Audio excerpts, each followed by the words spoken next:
You are listening to Heroes Never Die, your one-stop spot for all the latest news, Overwatch League results, and mishaps in Overwatch. Here are your hosts, Totemly Drunk and Edinar. What is up, guys, and welcome back to Heroes Never Die, your one-stop spot for all things Overwatch. I am your host, Totemly Drunk, and tonight on episode 130, we'll be discussing the latest in Overwatch and Overwatch esports. But before I get into the news and introduce you to my co-hosts, I just want to take a moment to thank everyone who is hanging out with us tonight for our live show on Twitch, and of course, thank all of our repeat listeners out there. As you can see, I am joined tonight by my co-host, Edinar. Edinar, we're working a little bit of new equipment on some ends, and we had our fair share of snafus already, but, we're here. We're ready to record, and how's your week been this past week? It's been good. I got, like you said, we were going over some technical malfunctions. I got a new microphone. I actually got a real podcasting microphone. I have a Yeti now, so I caved and bought one of those. So we're just working on getting everything, squared away, right, sound levels, so I'm not screaming in your ears and whatnot. So, but things have been going good. Very hectic. It's been busy in Wisconsin sports. Baseball especially, because we're 5 games away from the playoffs and we don't know what's going on. Hopefully the Cubs suck because the Cubs are the devil. I mean, either way, our teams are good. Yes. We're making it. It's just a matter of who's going to win the division, because right now it was 2 teams in the half a the game National League. differential. Yeah. Yep, half a game differential, and whoever wins is the number 1 seed in the National League playoffs. So I actually already have playoff tickets. Nice. I caved and I went in for those, but I don't know when I'm going. I could either go Tuesday, Thursday, or Sunday. One of the 3 days, and I won't know until Sunday. So that's a barrel of fun. I've been playing a lot of Warcraft. My precious Boomkin has been buffed, and he can actually do real damage now. He can do big boy damage. So I'm enjoying that. I'm leveling. For those of you who have alts in Warcraft, level through Island Expeditions. Like if you want to level an alt, I did 3 and I went up 1 level. And it took just under an hour to do 3 Island Expeditions, and I went up a level. So take that for what you want. I played a good amount of Overwatch. I realized that I love playing DPS, but I'm a much better healer and tank. I'm all right. So I would put my tank and healer probably high gold, low diamond. Yeah, diamond. Okay.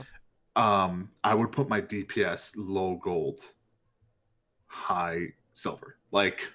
So there's I'm not tooting my own horn with anything, because high gold is not anything to write home about, but I've come to realize that I'm probably more of a support type player, and the nice thing is I love playing snipers, so I have been playing Ana a lot lately.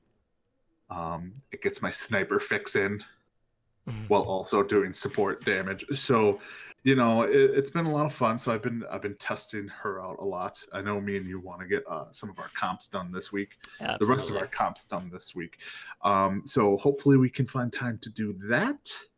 But yeah, that's about it. How's your week been? It's been pretty hectic. Over the weekend, I had Dusk Till Dawn at the drive-in, so I was there. I left at 4 p.m. And I got home the next day at 8:30 in the morning. So that was fun. I did pick up a new hoodie for an American Werewolf in London from the vendor I typically buy hoodies from at these conventions that I go to. And this is a guy that doesn't really sell anything online, so I have to be on site wherever he is to acquire some new merchandise. So I was happy to see him there, because I wasn't 100% sure if he was going to be there or not. I did actually do the Humble Monthly to get my $12 Overwatch account. So I started a main tank account, and I was doing some, some like quick play games with Spider. So he was on the Ham-Fisted Taco, which is his Hammond, Sombra, and Doomfist account, and I was playing a little bit of Reinhardt, a little bit of Winston, and I'm not good at Reinhardt, and that's the whole reason for that account. I need to be more practice in that specific role, or just main tank in general, because when it comes to tanking, primarily I've always been an off-tank player. Obviously, a lot of my time, if you look at my career profile, is on D.Va in regards to my tanking, or if it wasn't D.Va, it would be on Winston. So I'm more dive-oriented in regards to my playstyle, and that's also kind of reflective in some of the DPS heroes that I play, because I do play a ton of Tracer. But like, it's just a different approach for me to take, and it's a learning experience as a whole. So like right now, I'm trying to better understand the mind games when it comes to the shield battles, and knowing when to get aggressive, knowing who to prioritize when it comes to the fire strikes, getting the right angles for shatters, all of that good stuff. So it's been a bit of a learning experience, and I'm hoping by the time I hit 25, on a fresh account, I'll still place high gold, even if it's with a character that I'm not, 70% or above grade-wise. Yeah, the one tricky thing I've always had with Reinhardt is getting used to payload maps, because like a lot of people's normal instinct with Reinhardt is to, you hold the shield up on the payload, you protect the people on the payload, you push that way. That's not the proper way to play Reinhardt on a payload. Like Reinhardt on payload should be kind of the advanced scout team almost. You should be playing around corners. You should be kind of forcing the other team to keep their distance a little by being ahead of the payload. And that's one thing I've noticed with a lot of Reinhardts that they don't do. Is like, if the payload's coming around a corner, you want your Reinhardt up at the corner before the payload even gets there, so the attackers can't kind of get the positioning on you. So that it's super tricky to know the right positioning with Reinhardt. I love Reinhardt. I've started to play more Orisa lately as my main tank, because, well, I'm not like Grandmaster or anything, and Orisa's still viable. I just like I like the rate. I like having a gun instead of having a hammer. But yeah, no, it's definitely tricky trying to get used to a Reinhardt. Yeah, and that's probably something that I'm going to start streaming, maybe some during my host streams while I try to get my account up to level 25. Just so you guys can see kind of like the process that I'm kind of going through with that particular role. But anyways, let's go ahead. Let's get into this week's news, as we've got, a little bit going on. We do have some new merchandise that is coming out, which is available for pre-order right now on the Blizzard Gear store, and that is the newest Figma action figure from the Overwatch line, and that belongs to none other than Zenyatta. So, this figure does come with Zenyatta's orbs, both Destruction and Harmony. It also has Transcendence effects. It comes with, 40 different hands, so, you could, have, the peace sign, Zenyatta pointed at someone, you could have him with the clasped hands. And, this one is a little bit pricier compared to the rest of the Figma figures, and this one is going to run you $80. And then in regards to the shipment, for this particular one, the figures are expected to ship by Q3 of 2019. And I know that's a long ways off, and it's probably going to feel like an eternity, but Zenyatta is all about tranquility and being patient, so keep that in mind when it comes to pre-ordering this particular one. Yeah, exactly. What have they released? So they have Genji, Widowmaker, Reaper, Tracer, D.Va, and now Zenyatta. Have really any of them shipped out yet? Because I remember every time we bring these up, it's always coming out in 2019, coming out in 2019. So if you're big into this, you're going to have a busy 2019 when it comes to to like action figures for Overwatch. So I like this one better than I do like the previous one we talked about, was Diva. Right. I like this one better. There's more detail to it. It's more unique than like the Diva one, or even like they even show the Reaper one. It's more unique than the Reaper one. Right. It's just the amount of detail that goes into Zenyatta versus the amount of detail that goes into a Reaper or a Widowmaker is totally different. So I can see why this one is more than the normal, like $70 for the Diva one. I like it. I have to try and talk myself out of buying these because it's going to be if I start talking myself into, like, if I start buying them, it's going to be a slippery slope. Because when you still have one, then you have to, get a second one and a fifth one. And then you're just going to have all of them at that point. But, just kind of like browsing through some of the shopping websites, it looks like right now the only ones available for pre-order that haven't been released are the Diva one, as well as the one that we were just talking about, the Zenyatta one. Okay. Well, then that's good, Yeah, I'm just looking at it right now. This one is definitely my favorite out of all of them. But, yeah, I have to not do this. I don't want to become Slambo. And what is it that Slambo's obsessed with? The Pachimaris. Yes, the Pachimaris. I can't be the Pachimari to Slambo or the Funko Pops to Spider. I can't be that. No, I can't do that. I can't. I mean, you can, but I'm choosing not to. Yeah, the self-discipline is definitely coming into play here. But, we do have another promotion that is going on right now, and this is a promotion that's being ran by Target, Kellogg's, and Blizzard. And this promotion lasts until November 30th, so, the end of next month. So, what you need to do, so if you buy 3 Pop-Tart boxes from Target, now granted, this is only available in the 12-pack boxes. If you send in a photo of your receipt with proof of purchase to the Kellogg's Family Rewards site, you'll actually be getting a golden loot box. So, only 1 golden loot box can be redeemed per participant. And, this is a loot box that usually is only tied into, like, Twitch Prime. This is the one that guarantees you at least 1 legendary rank skin. And if you guys haven't been on Twitch, there is a Twitch Prime deal going on right now for the golden loot box that actually goes away on October 8th. So if you haven't redeemed yours and you're a Twitch Prime member, be sure to go onto Twitch and redeem it so you can get your golden loot box. And I know they have another one scheduled to drop later on in the month, so keep an eye on that. So not only is Kellogg's doing this promotion, but they actually are giving out posters for Overwatch as well. So, there are 6 total posters available. So, you have Bastion, Tracer, Sombra, Hanzo, Soldier 76, and Genji.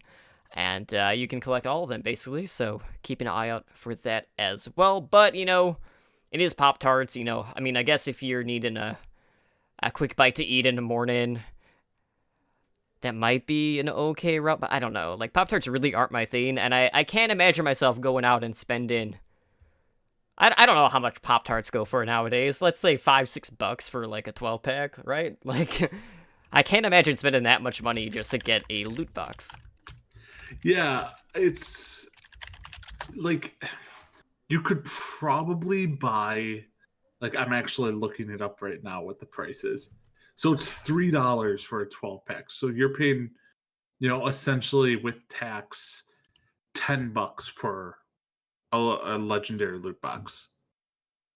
Okay. How about you just spend $10 and buy a bunch of loot boxes and have a chance at more than 1 legendary? Just throwing that out there. Like, I don't know. I mean, it's a cool promotional. I get it. They're just doing the promotional items. They're partnering with, Target and Kellogg for all this because you have to buy them at Target. So I can see. Which I have to say, like, that in itself is also a slippery slope. Because I don't know about you, but anytime I go into Target, I usually walk out with a ton of shit. Oh, mark that down. You swore this time. I don't care. Okay. I'm not dropping an F-bomb. Valid. All right. See, the only thing worse than Target for me is Costco. Mm-hmm. Costco is my downfall. Yeah. But Target's up there. But yeah, I mean, I don't see myself going out and buying 12 packs of Pop Tarts, which I don't eat, to get one legendary loot box when like my two like main accounts I play on are sitting like on like 7,000 currency each, and I could just buy any legendary I want. You could buy these Pop Tarts and then also donate them to the food pantry. Oh, see, now you're making me feel bad. Yes, job successful. Like now you're like, why not, Ednar? Why can't you donate this to charity? Dang it! All right, Got him. you did. All right. Well, fair enough. here's the thing. Like, yes, you are guaranteed to get a legendary ranked item, but this late in the game, it might not even be a new one. There's also that. So keep that in mind. But anyways, moving on, we do have a new map unlocked in competitive play, that being none other than the latest map, Busan. So this map originally hit live servers on September 11th.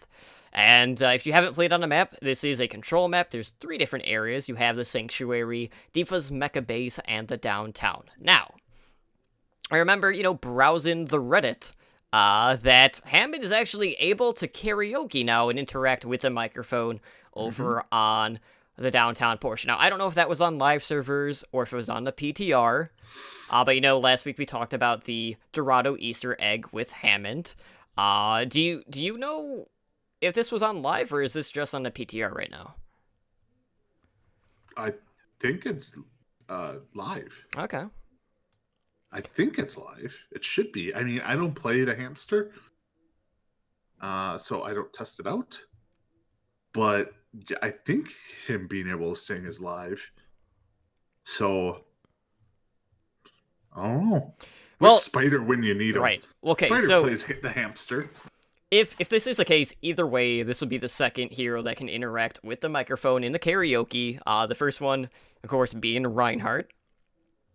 So if you haven't played on this map yet, be sure to check out, the downtown area, especially because you have, the playable dance pad game, you have the karaoke, and we got to talk about the mecha base portion of the map because that one does introduce a unique mechanic as opposed to some of the other maps out there, because on that control point, there's actually moving walls, which can definitely mess up some pretty key ultimates in the game, and really just ruin someone's day if they aren't too careful. But I have to say, there's been a lot of reports right now on Reddit in regards to a game-breaking bug that is going on in this map. So a PSA for all you people that are playing competitive.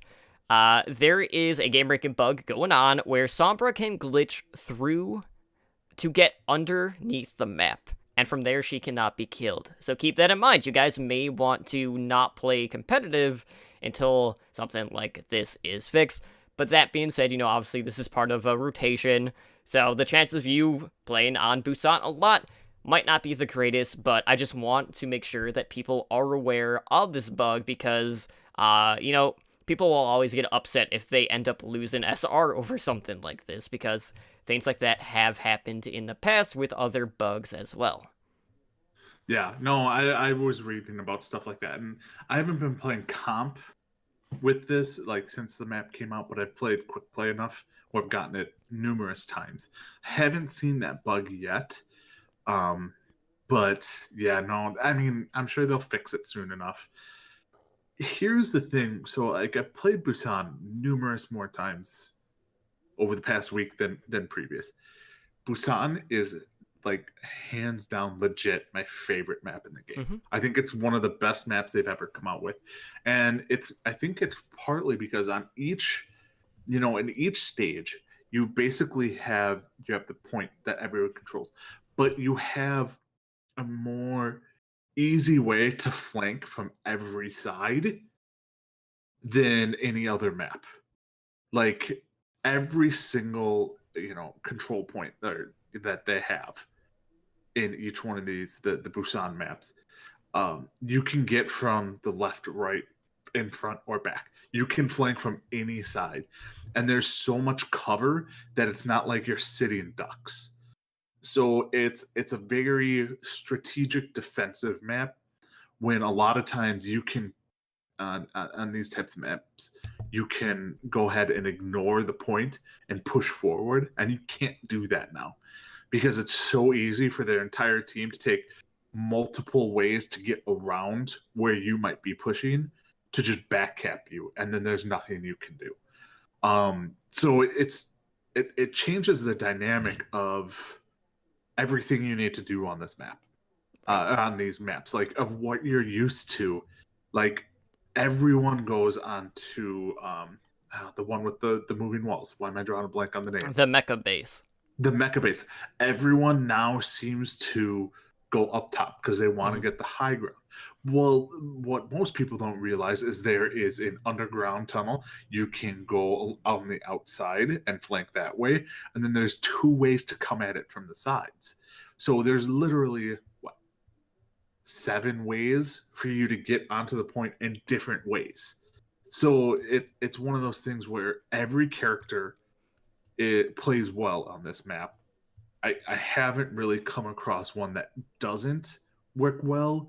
I mean, I guess maybe Bastion would be one just because there's so many angles that he would have to cover people trying to attack him.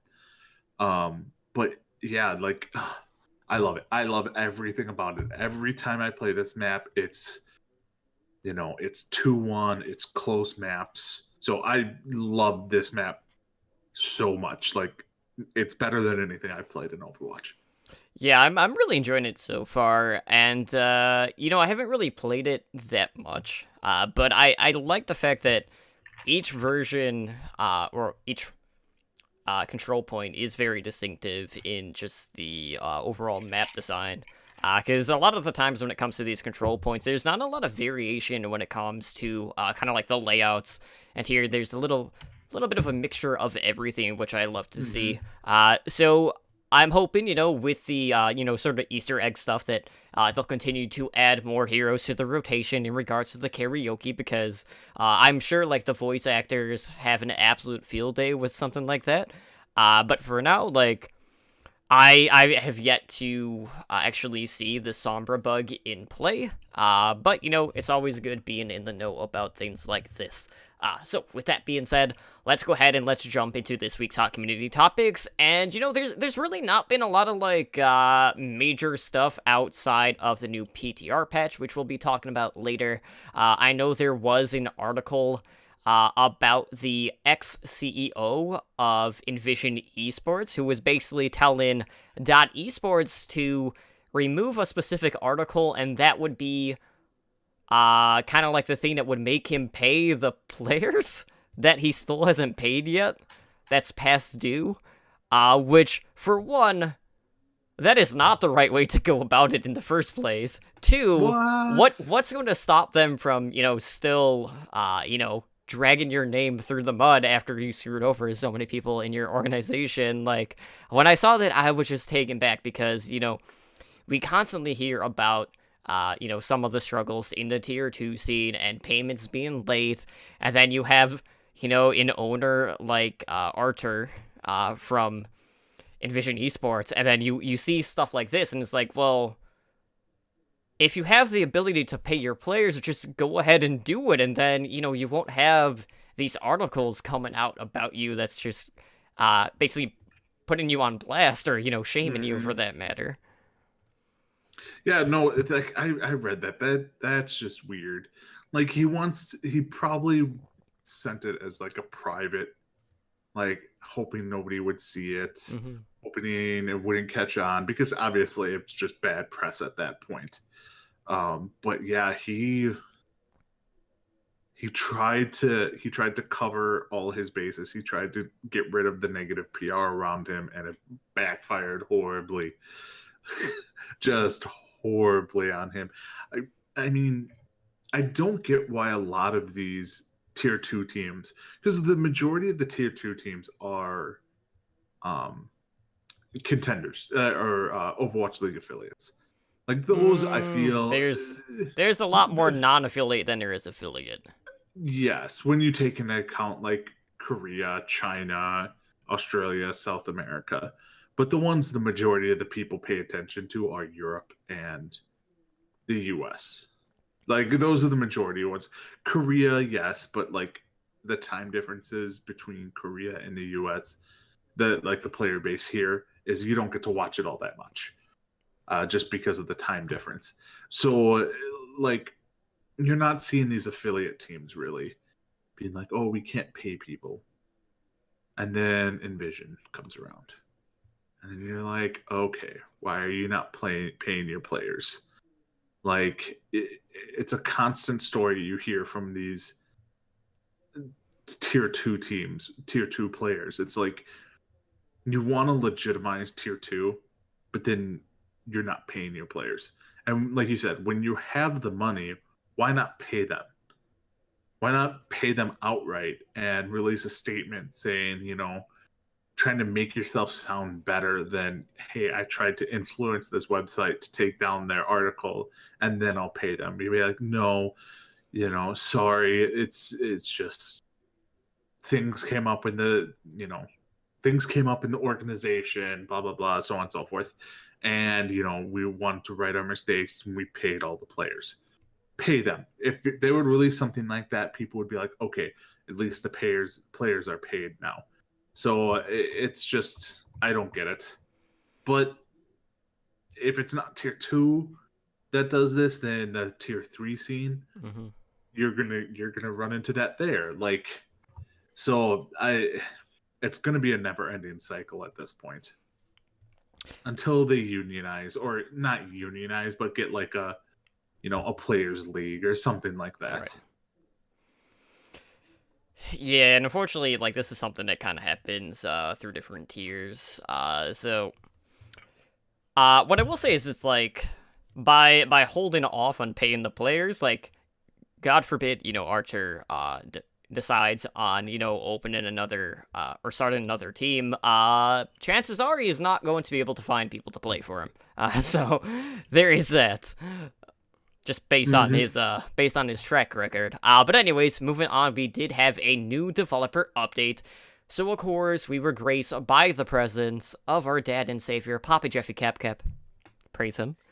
Praise him. And so this developer update was released alongside the new PTR patch, which we will discuss in our main discussion. Guess we'll have to just wait on that because there was quite a bit going on there. So basically, the developer update touched on the PTR patch, the Torbjorn rework, some of the quality of life changes coming to the game, some updates to the colorblind mode, and a few other things. And he did touch on events a little bit, and Halloween Terror is going to return with Junkenstein's Revenge. So unfortunately, that means no Train to Busan like I was hoping for. We're not going to be fighting Zomnics on the new map. I can manage, because I love Junkenstein's Revenge. But we do know that a new monster is going to be entering the fold for the event, and that will be none other than Junkenstein's Bride. Now, Edinar, who do you expect to be the bride for Junkenstein? Wait, no, it wasn't Junkenstein's. It was Junkenstein's Monster's Bride. So that would be Roadhog's bride, right? I mean, either way, there's a very likely candidate. I mean, all right. So the first one that came to mind was Zelda. Then I was thinking more like Baguette. So I want to say it's Baguette. I do. I want to say it's her because she doesn't have really any of the, like, she's one of the new characters that hasn't gone through the full cycle of events. So getting her into the Halloween event this way is probably a good way. I would assume it has to be a newer character. I don't know. Who do you think it is? Moira, 100%. Oh, I can't go Moira. I mean, it just, the whole, like, evil scientist aspect of her character just fits right into the actual event. Nope. There is only one way they can do Moira skin this year. And if they don't do it, they're idiots. Cruella de Vil. I mean, how did they not do a Cruella skin for her? I mean, it's Disney. They own everything. Yeah. But like, I mean, it doesn't have to be Cruella de Vil. It Mhm. can just subtly wink, wink, nod, nod. But Mhm. like, that would be the best skin for Moira, is a Cruella de Vil type of skin. And then you get Baguette, Tibby, Roadhog's wife. I don't know. Maybe that's just me. But you also missed the most important aspect of the developer update. Okay. Papa Jiffy Cap Cap has a beard again. He's grown Yes, he it back does. out. He's grown it back out, and that's the best thing that he's done. He's grown out the glorious beard. That is definitely something to keep track of as we get further developer updates. We also do know that the third social feature that they had mentioned prior in the year will not be released this year. Now, we still don't know what this social feature is, but they said that the feature turned out to be much harder to implement than anticipated, so they'd rather have it be perfect than to rush it out this year. And this is exactly why they don't like to set like an actual release date when they're talking about like these new big features, because they don't want to like have anyone get let down in regards to the like when the stuff actually comes out, because there is going to be a pretty big gap between when they announce it and when it does come out. Yeah, no, like, yeah, they don't want to.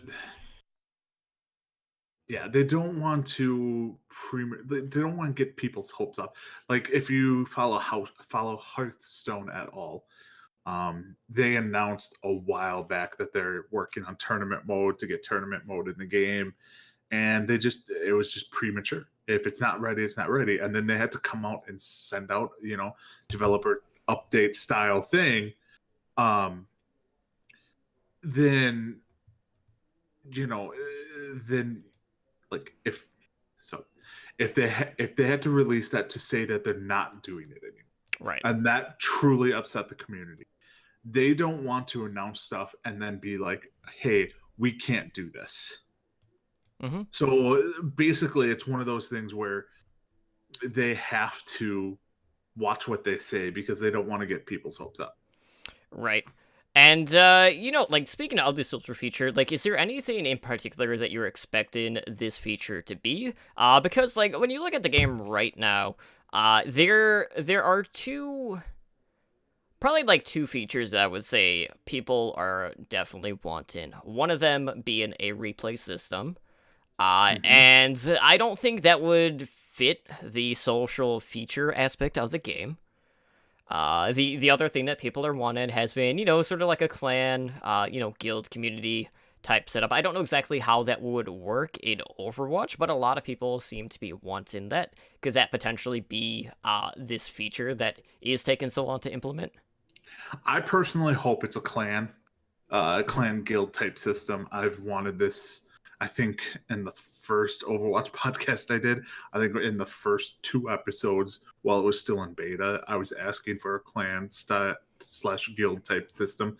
It's just, it would make for grouping up easier. It would make for, I mean, think of WoW. Think of Warcraft. Like, you have guilds raiding together. You're generally not going out and pugging heroic raids. You can, but it generally doesn't work out that well. The same can be said about comp in Overwatch. Like, if you're running with a same group of people, you can honestly do better with like 5 or 6 people than pugging with 5 other random people. So, and it just builds a closer community. I've wanted Blizzard to do of all Blizzard clan system for a while. So, like, you can be in the same guild or clan in Warcraft, Overwatch, Hearthstone, Diablo, Heroes of the Storm, and having one giant guild clan system going on, because they have the voice like the audio. You can talk to everyone across all platforms now. Why can't they all be in the same guild? And it would just bring the community as a whole closer together. So I'm really hoping for a clan/guild type system. I don't think it's going to be replay, like you said. It just doesn't fit the the community aspect of it. That being The said, though, like all the BlizzCon, competitive. like I think it's gonna happen this year that we'll get the Well, replay. the thing is at BlizzCon, what would get the bigger reaction on stage? Replay or guilds? I think guilds would get the bigger reaction from the crowd. From the general community, probably. And that's who they have to cater to. They can't cater to the specific competitive people like us. They can't cater to us because if they do that, the game would be dead. Like it just would. Because we're not the ones really going out there and buying loot boxes and funding this game. We're the ones talking about it. We're the ones playing it a lot. But we're not the ones who go out there and want all the cosmetic items and spending $50 to $100, to try and get that kind of stuff. They need to adhere to them. Like the other 90% of the people.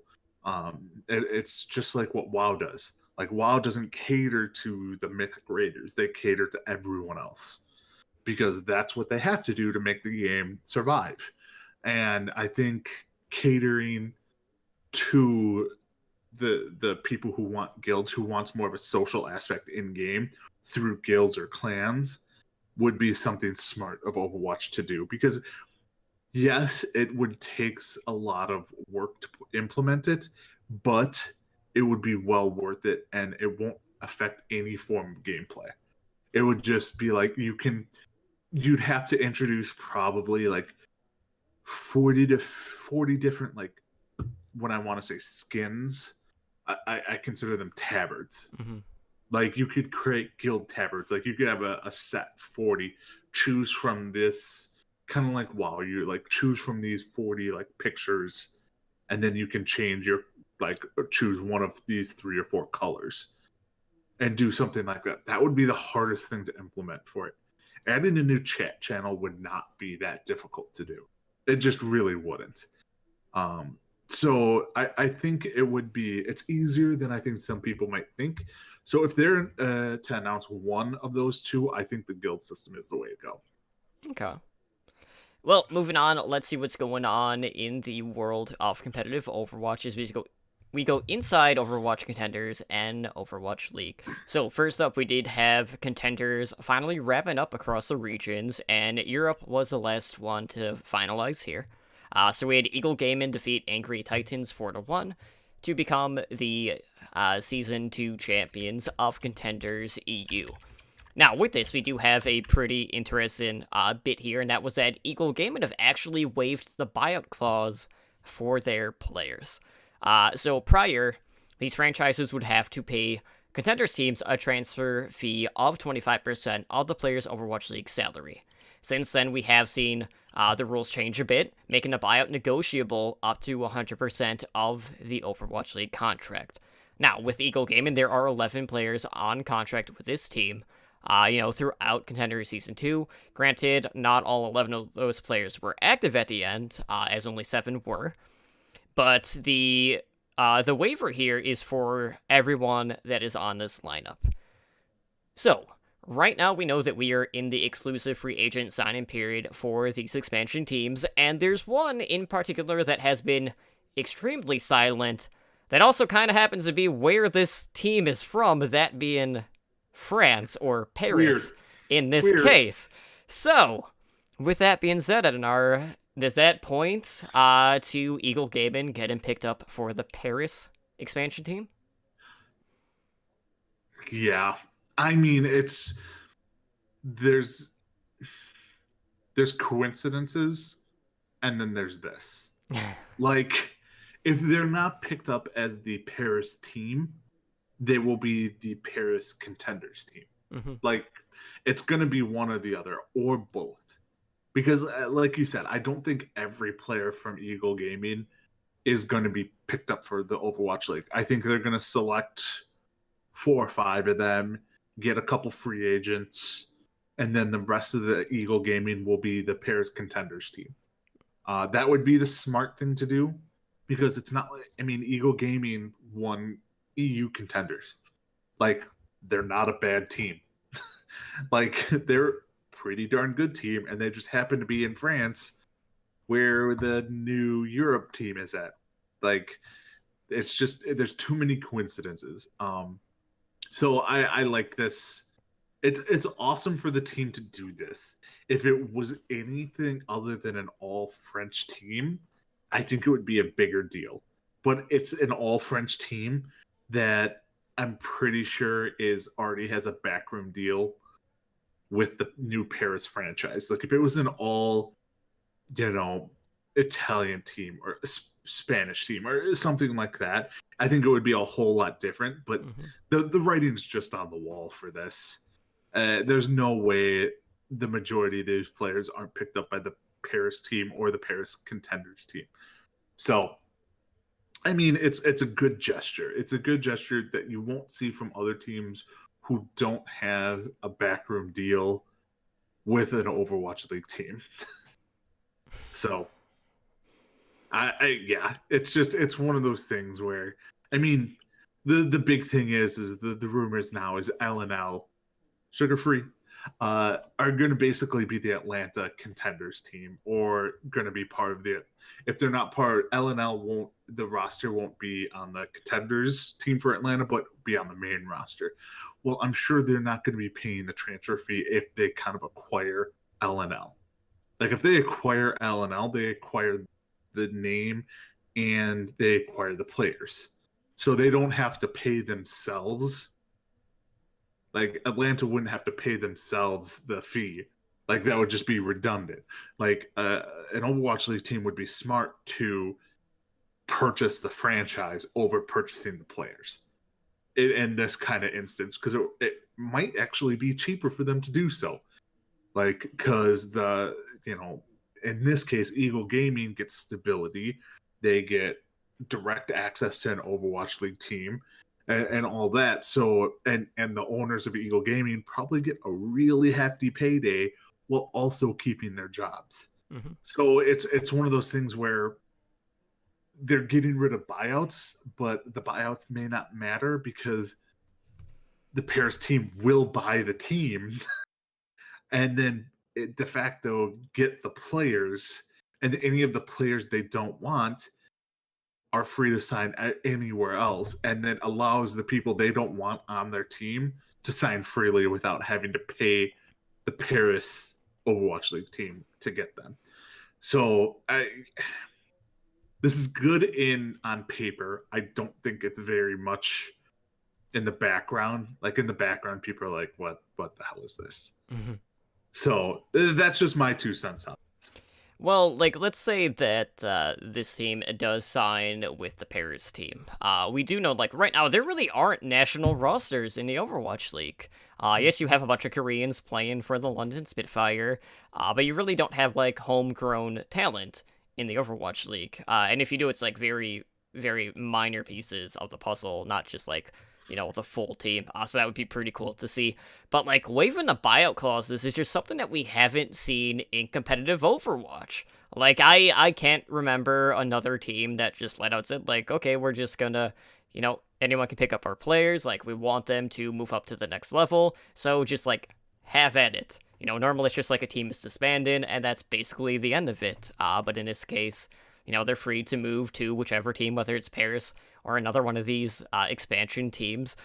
So I am curious to see whether or not we are going to see other, tier 2 teams make this move as well. And yes, the Dynasty are all Korean. But, like, when you look at, across the scale of the Overwatch League, there's really only one team that is, like, a full nationality of where they're from, like, representing that nation. So this would be the second one. I'm trying to prove you wrong in my head right now. Yeah, no. Because all of them are mixed. Dynasty. All of them are mixed rosters outside of London. Stupid Lynxers. Are all Koreans. Lynxers screwing and up the Dynasty Outlaws. Yeah, no, you're right. Yeah, it's just the Seoul Dynasty. Fair enough. Making I us all mean, lost and confused. yeah, I Yeah, was. absolutely. I 100% agree with that. And, speaking of contenders, we do have an update for you guys that did drop during the Contenders EU Finals. We do know that Season 3 is set to be going underway in November. So coming up pretty quick here. So I mentioned, all regions of Contenders for Season 2 have wrapped up. So right now, the Tier 2 scene is shifting into Contenders trials to determine who will be qualifying for this upcoming season of Contenders. So we do know, with this free agent signing windows, Season 3 of Contenders is likely going to be looking pretty different in regards to the lineups. And, with all these Academy teams kind of entering the fold, it does kind of question, what exactly is going to happen in Contenders NA? Right now in Season 2, we know that there were already 8 affiliate teams in that region out of the 12. And of course, we saw LNL, Last Night's Leftovers, demote one of these affiliate teams. But do you feel like, let's say, these expansion teams in NA for the upcoming season of Overwatch League decide to field an affiliate team. Does that mean that we might see the field expanded in the NA scene? Because, you're going to have to make room for those spots. So maybe we go from, say, having, 6 teams per group, and there are 2 groups, so having, maybe 8, maybe 10 at the most. I mean, if they expand the US ones, they have to expand EU, they have to expand Korea, they have to expand all of them, because then it's just unfair. I'm a big believer of maybe moving some of the teams to different countries. Some of the Contenders teams, like certain teams maybe competing in EU or something like that. That way it's, I think if so right now it's what, 8 Contenders teams in each season, correct? Am I mistaken? There's It's 8. No, there's 12. So there's 12. So I think you cap each continent, or North America, EU, China, whatever. You cap it at 8 Contenders teams. You can't have more than 8 Contenders teams in each one. But you allow teams to choose what region their Contenders team performs at, plays at. So that allows all the Contenders teams for Overwatch affiliates to play in Contenders, but it also allows at least 4 teams not as affiliate teams into Contenders NA, Contenders EU, and so on and so forth, to make it in there and compete and become the new LNL team. If you just allow, 10, 11 NA, affiliate teams be in there, it's basically okay, we got 1 spot open for non-affiliate teams, because there's no way that they're not automatically giving affiliate teams a spot in Contenders. That's just bad for business. It really is. It's bad for business not to have your pro team's minor league team not able to play in Contenders. It won't happen. So, but if you split it up evenly, then you allow a nice mixture of both affiliate teams and non-affiliate teams to compete, so people can really truly shine and show that, hey, maybe I do deserve a spot in Overwatch League or on an affiliate team. So that is what I'm hoping happens. Am I thinking that's what's actually going to happen? No, I don't think it is, at least not for a while, because I think right now the Contender scene, the Tier 2 scene, is basically just a crapshoot. And we don't even know rosters at this point. So if they're starting Contenders in November, trials have to start real soon. I would assume in the next 2 weeks, they would probably have to start sometime in October. They need to. We don't even have Overwatch League rosters. Mm-hmm. Are we going to have Contenders rosters by then? Full Contenders rosters? I mean, you just don't know. And then how can some of these teams really game the system and be like, okay, well, since they're starting in November, why don't we sign a bunch of these players to two-way contracts and then we dominate contenders and then we just call them up once the Overwatch League season starts. So I think they're in a trial period with trying to mix the Overwatch League teams and the minor league teams. I'm just going to call them that instead of it's because they're really minor league teams. They're trying to control the mix of when they play together, the correlation between the two teams, and how the tier 2 scene, the leagues, contender leagues, actually help out non-affiliate teams, non-minor league teams, because that's their bread and butter, is getting these young players that aren't on affiliate teams noticed so you can keep funneling them in. And if you're not getting these teams to in new players into the contenders team, like, it's just you'll run out of new players people know about.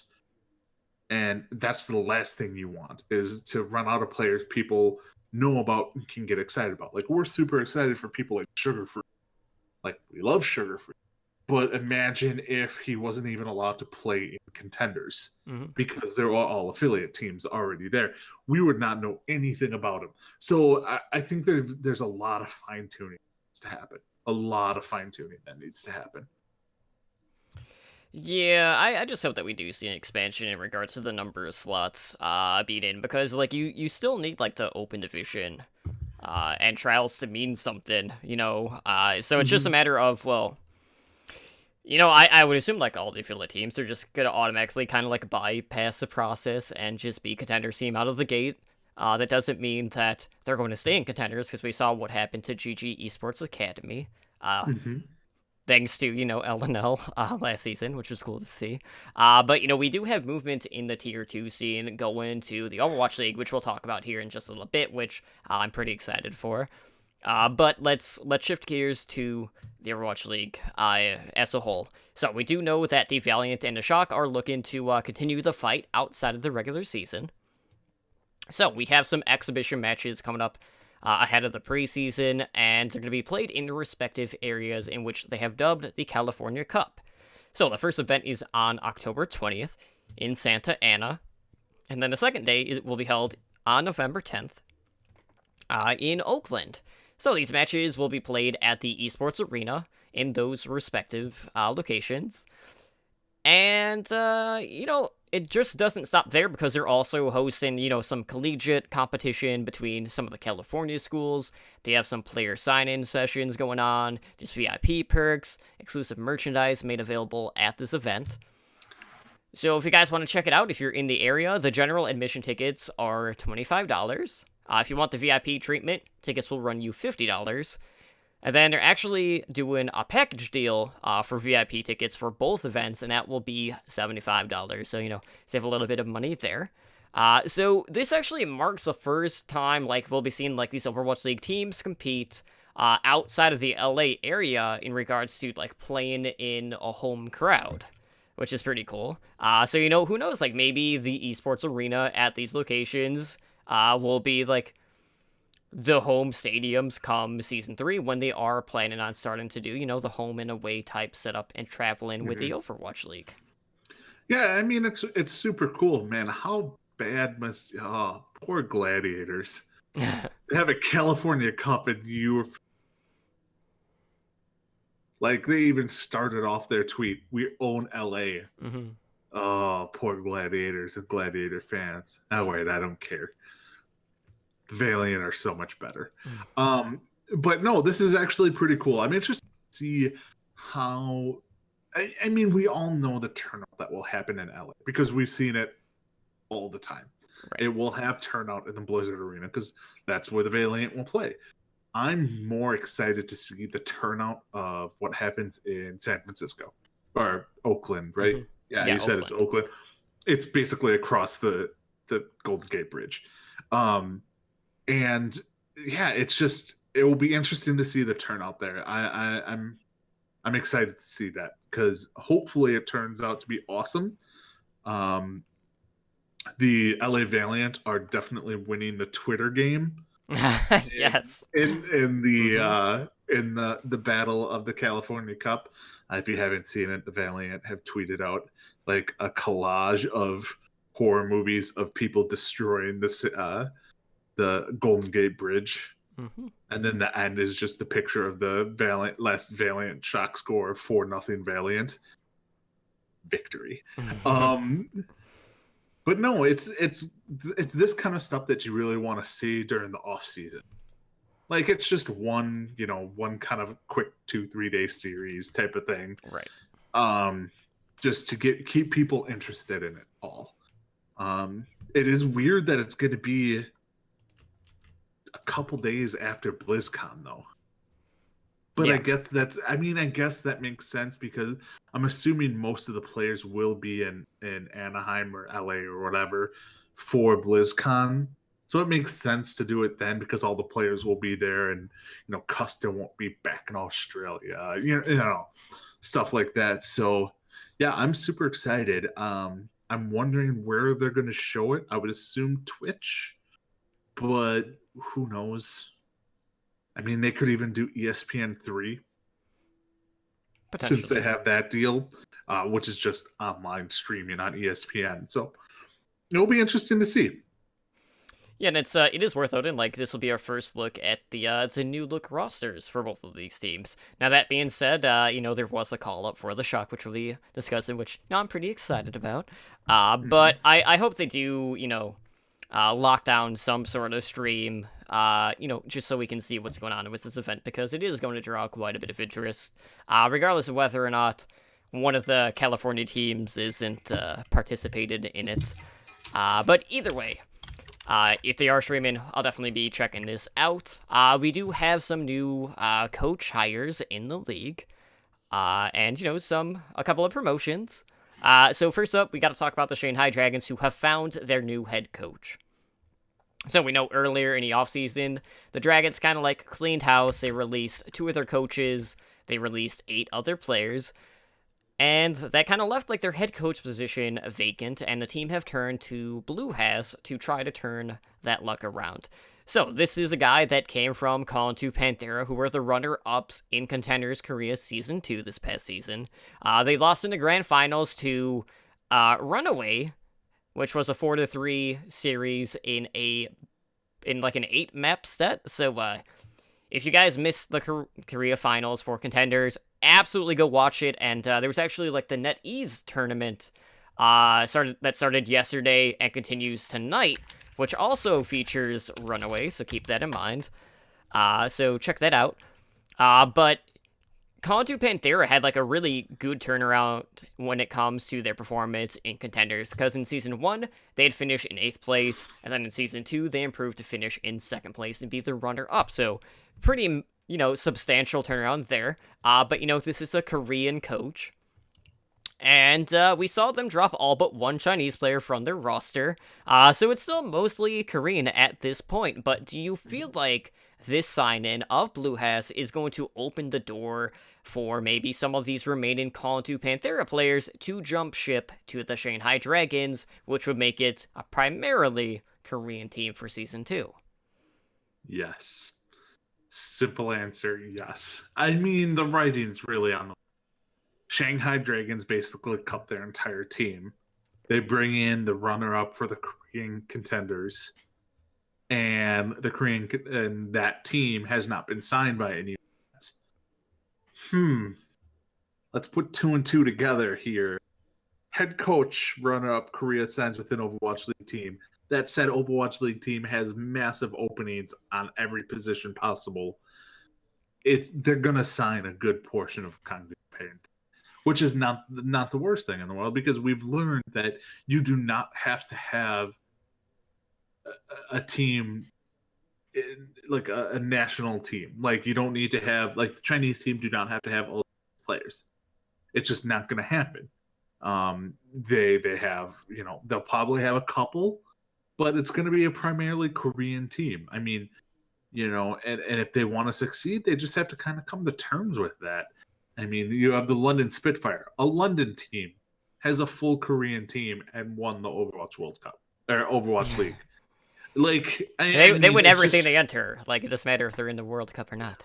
Yeah, it's one of those things where you have to get past the nationality thing because as nice as the story is, it's proven that it isn't required. Like, yes, London Spitfire won, but basically every other team was like a mixed team and they did just as good. I mean, New York was an all team and they finished in third, fourth place. Like, you had like the Valiant, the Fusion. All these teams have mixed teams of nationality. Why should Shanghai be any different? So you're going to get a nice mix, but I think Kangdu Panther will be signing. The majority of them will be signing with the Shanghai Dragons. Yeah, and, there have been a couple of rumors going around, which, I do want to bring up because this is a team that we, name-dropped in this discussion, that Runaway has been linked to the Vancouver franchise. Now, that being said, this is all heavily rumored, and based on the reports, Runaway were asking for a pretty steep buyout in regards to their players. There was a number, 3 million kind of thrown out, which was fairly astronomical, considering, some of the known contracts that we know in regards to the Overwatch League right now. But if that is the case, I'm not going to say that I'm jumping ship from Seoul to Vancouver, but, like, that would mean that means I would have my two favorite Korean teams in the Overwatch League, and I'm still going to support, Seoul, but, it means I'm going to get another Korean jersey, basically. But is the team you love from Korea still the Seoul Dynasty? Or have they gotten rid of the majority of them? It's partial. Part of your favorite. Now, this would be legit 100% of your favorite Korean team, all in Canada. Now, if they keep the pink, though, I'm all in, one way or another. Okay. I mean, they could even keep the name Vancouver Runaways or Runners. Yeah, Runners makes sense too. Vancouver Mounties, Vancouver Mooses. No, I don't know. I offend Canada at least twice on every podcast. Yeah, it's become a tradition around here. I'm okay with that. Like, what are they gonna do? Apologize for you being for me being mean? Like, I'm sorry about that. Sorry. So, I'm pretty sure May is Canadian. Sorry. I don't think that's how that works. Yeah, no, it is. He apologizes 3 times. Trust me. I know things. I drink and I know things. I mean, I guess if she... Well, okay.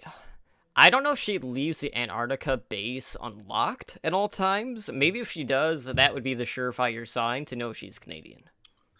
Exactly. Does she like poutine? Like... Yes, no, maybe. I don't know. We need more. We need more of this important lore in the game, so we can make these clearer connections. Does she listen to Celine Dion a lot? I don't know. Is she a Nickelback fan? I mean, how could I forget about Nickelback? The greatest thing to come out of Canada ever. Wait a second. All right, I'm done with my Canada rant. All right.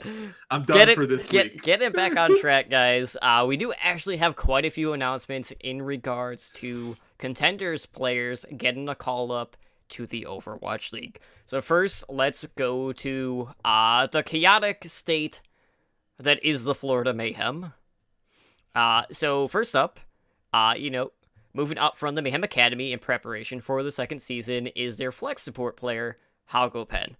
So Mayhem Academy last year, they edged out GG Esports Academy, which earned them a playoff berth, but they fell short in the quarterfinals to XL2 Academy, who were last season's runner-ups. Now, this would be Hagopen's second chance in the Overwatch League, after he prior played for the London Spitfire. We did see him get released, and then that's when he moved to Contenders. And this promotion will bring the Mayhem roster up to 5 players. Now, the Mayhem are needing to sign 3 players to meet that league required player minimum, which is 8. And we do know like this free agent signing window for these, original 12 teams will be opening on October 8th. So right now they're still free to, pick up people from their academy team. But outside of that, that's all they can do. So we also know, like, this is also, like, around the same time, that the Mayhem have actually signed Apply, one of their academy players, to a 2-way contract. Now, this was the first 2-way contract that we've seen. So, the 2-way contract makes it eligible for Apply to play in both Contenders and Overwatch League. And, we kind of brushed up on how the eligibility works in regards to the play. So, once we get closer to the Contender season, we'll go through that again just to refresh everyone's memory. But Apply is a projectile DPS player. That being said, like, judging off of the play that I have seen from Apply, I am assuming, like, more than likely this means that he's primarily still going to be competing for Mayhem Academy. I don't think he was super flashy. I think, like, the closest comparison to Apply that we did see was probably KSF from the LA Valiant, who KSF in himself, like, didn't really impress that much either when he did get the call up. But more than likely, I expect Apply to be competing in Season 3 of Contenders, and probably not seeing a ton of play in the Overwatch League. But do you think this is a sign that maybe, like, Tavik isn't going to be perceived trade bait? Just knowing that they're keeping another one of their NA players? Yeah, I mean, I think Tavik he's one of those players where the skill might not still be there to compete as one of the top-notch players. As hard as that is for me to say, I think Tavik is more of a face of the franchise type of players. It's like if Siegel would still be in the Overwatch League, there's no way the Dallas Fuel are ever getting rid of him because he's like the face of the team. He really is. Siegel is the face of the team. Tavik in this team is the face of the team. So Tavik is there to stay for a while. I agree with you. I don't think Apply is going to really unseed him. But he could push him on certain maps, I think, in certain matches. Because, like, we don't... Apply is going to play some. Is going to be called up for some of the matches. I think Tavik probably has another season, maybe 2 seasons with the Mayhem before maybe Apply takes over for him, or obviously someone else that they may sign. Mm-hmm. So I like the moves that the Mayhem have done. I actually really have. They need more support players because presently they have 1. And that 1 is probably better than the 2 they had last year combined. Mm-hmm. But they still need 1 more.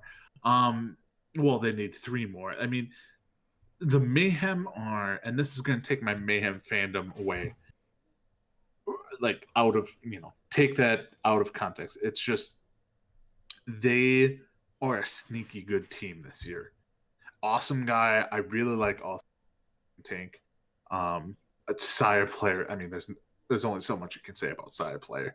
I think the trade for Zephyr was amazing. Hagupan is going to probably be a pretty darn good support. If you look at I mean, honestly, because he was part of the Runaway team that signed with Cloud, like the Cloud9 Runaway. Well, Condu not Condu Panther. Mm-hmm. They beat Runaway, but he was part of the original London Spitfire team. Let's look at the other people that the London Spitfire signed and traded away right away. Let's see. There's Fissure. Yeah, he turned up pretty decent. There's Rascal, who's pretty darn good, and we'll talk about it in a little bit. And then there's him. Well, I'm going 3 for 3. They got rid of some good players that probably just didn't have a fit on their team. So I really like this from the Mayhem. They're obviously a better team than they were last year. So I mean, but they're not. I don't think they're top 6. They're probably top 8, 10. at this point with this roster, but it's an improvement over, you know, barely staying ahead of the Shanghai Dragons. Yeah, my thing with the Mayhem right now is it's kind of hard to see the vision in regards to what direction they're taking because, you know, there still is a lot of room on this team. That being said, last season, really just across the board, really not the flashiest to play. The support line definitely struggled. Honestly, like, I don't know if I'd say they were better or worse than Shanghai, but it was very close in regards to the overall performance. So for me, like, knowing that in Season 1, the Mayhem try to basically skate by with the bare minimum, I'm still worried about the staff decisions of this team because I don't want to see them put themselves into a similar position. And, they basically had, like, one coach. And really not that much of a secondary help. So I'm hoping that, the signings that they do make will be enough to turn around this team. And, maybe, jump up a couple of spots. But there's still that doubt, that seed of doubt in the back of my mind that they're going to try to do what they did last season and just try to skate by with whatever they have at the time. I don't want to see them come in with an only 8-man roster for Season 2 of the Overwatch League. They need to have backups. Well, they will anyway with 8 players, but like they need to have backups at every role. And they just did not have the tools necessary to really break past their plateau, so to speak, in Season 1. Yeah, it's gonna be interesting. I don't like I pointed this out earlier. I don't like the timing of everything that the Overwatch League is putting on everyone. The Mayhem need to sign a lot of people, but they can't sign people till October 7th, really, because it's exclusive free agent signing window for new expansions until October 7th? Yeah, I think it's October 7th. But like we're getting this news about apply because they were on the Mayhem Academy team. They're just bringing them up to the main roster, if I'm not mistaken. Mm-hmm. So, like, we're not seeing any new signings. So there may be some big signings from the Mayhem that we just don't know about yet, and we can't know about. And, like, there could be signings from some of the NA contenders team, EU contenders team, Korean contenders teams that we're just not allowed to know about until October, technically, I think October 8th. When they're allowed to announce the signings. And I think that's going to be a big day where a lot of these teams are going to be like, we signed this person, so on and so forth. I'm cautiously optimistic because, like you said, they don't have the coaches, they don't have the infrastructure, but I don't know if they're allowed. I'm hoping they're not allowed to say it yet. Like they have everything in place, they're just not allowed to say it. That is my hope, because if it's not that, then, I mean, the Florida Mayhem are the Cleveland Browns. Mm-hmm. Like, they're the laughingstock. Like, they're the team in here that are just trying to make money, don't care about winning anything type of situation. So I really hope that's not the case. But we'll see. I mean, I think October 7th, October 8th, right, those few days is going to be a massive. I mean, that's, I think, going to be a massive, because I think, if I'm not mistaken, yeah, we record on the 10th. You record Overwatch League Network on the 8th. The Overwatch League Network on the 8th of October is going to be massive. Just because you're going to have all the expansion teams by then. You're going to have all the signings for the new Overwatch League teams by then, probably. Like, at least all the big names. So it's going to be crazy. I love it.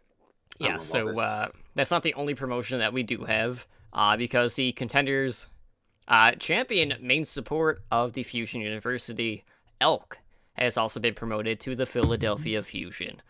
Now, during a stream, Elk did state that he is in fact a two-way player for the team, but he has no intention to play with Fusion University in Contenders NA Season 3, which, again, starts in November. So, Fusion University, this is a team that, I personally back in NA Contenders. This is a team that has won back-to-back Contenders NA championships, and this is the first Fusion University player to join an Overwatch League team. So, with this move, that brings the Fusion up to 10 players on their roster. But when you look at it, so we know they have Neptuno, who is their main support. Neptuno was the Iron Man of the Overwatch League in the sense that he played in more maps than any other player in the Overwatch League during Season 1. And, there were a couple of occasions that happened later on in the playoffs where, we saw Dayfly come in, and Neptuno would basically sub himself back in despite dealing with some illnesses at the time. He was playing with a kidney stone, for Christ's sakes. And, he still performed very well. So with that being said, you have a very inconsistent main support who definitely one of the top Mercy players in the game. But, right now we're really not in a Mercy sort of meta. The support meta right now is very balanced compared to what it has been in the past. And we do know, Elk, for Fusion University, this is one of their shot callers. He plays a very mean Ana for main support, and that could definitely give him an edge over Neptuno in regards to that hero, because we are seeing a ton of Ana just due to the popularity of these, triple tank, triple support compositions. So, it's definitely a possibility. Elk could be getting the nod more often than what some people might expect, just due to the current state of Overwatch that we're in. Yeah, I mean, when you think of it, both Elk and Neptuno are also Lucio players, who is also pretty big in the meta right now. I mean, like you said, you talked about the aspect from Elk. I think if you're choosing a support right now, if you're not playing Pharah, Mercy is the worst support in the game right now. Just the way the meta's, she's the worst support, and I do not count Baguette as a support. I really don't. Yes, she can heal, but she's not truly in there as a support. She's just not. So I think Mercy is probably the worst support right now in the pro Overwatch League game. But an Ana Lucio combo is not a bad duo for support. And that's something Neptuno and Elk can come together on, and they can both play together. Mm-hmm. And I think that's probably what they're going to lean toward. And that could be pretty disgusting. Not going to lie. That's Neptuno and Elk together, if they can mesh well as supports, is a pretty deadly support combo. I am a big Elk fan. Mm-hmm. I really like Elk. The Philadelphia Fusion University team is probably better than half the actual Overwatch League teams. I'll flat out say that. If the Fusion University team was playing in the Overwatch League last year, they probably would have been top 6 or 7. And, Elk was a big part of that. He just was.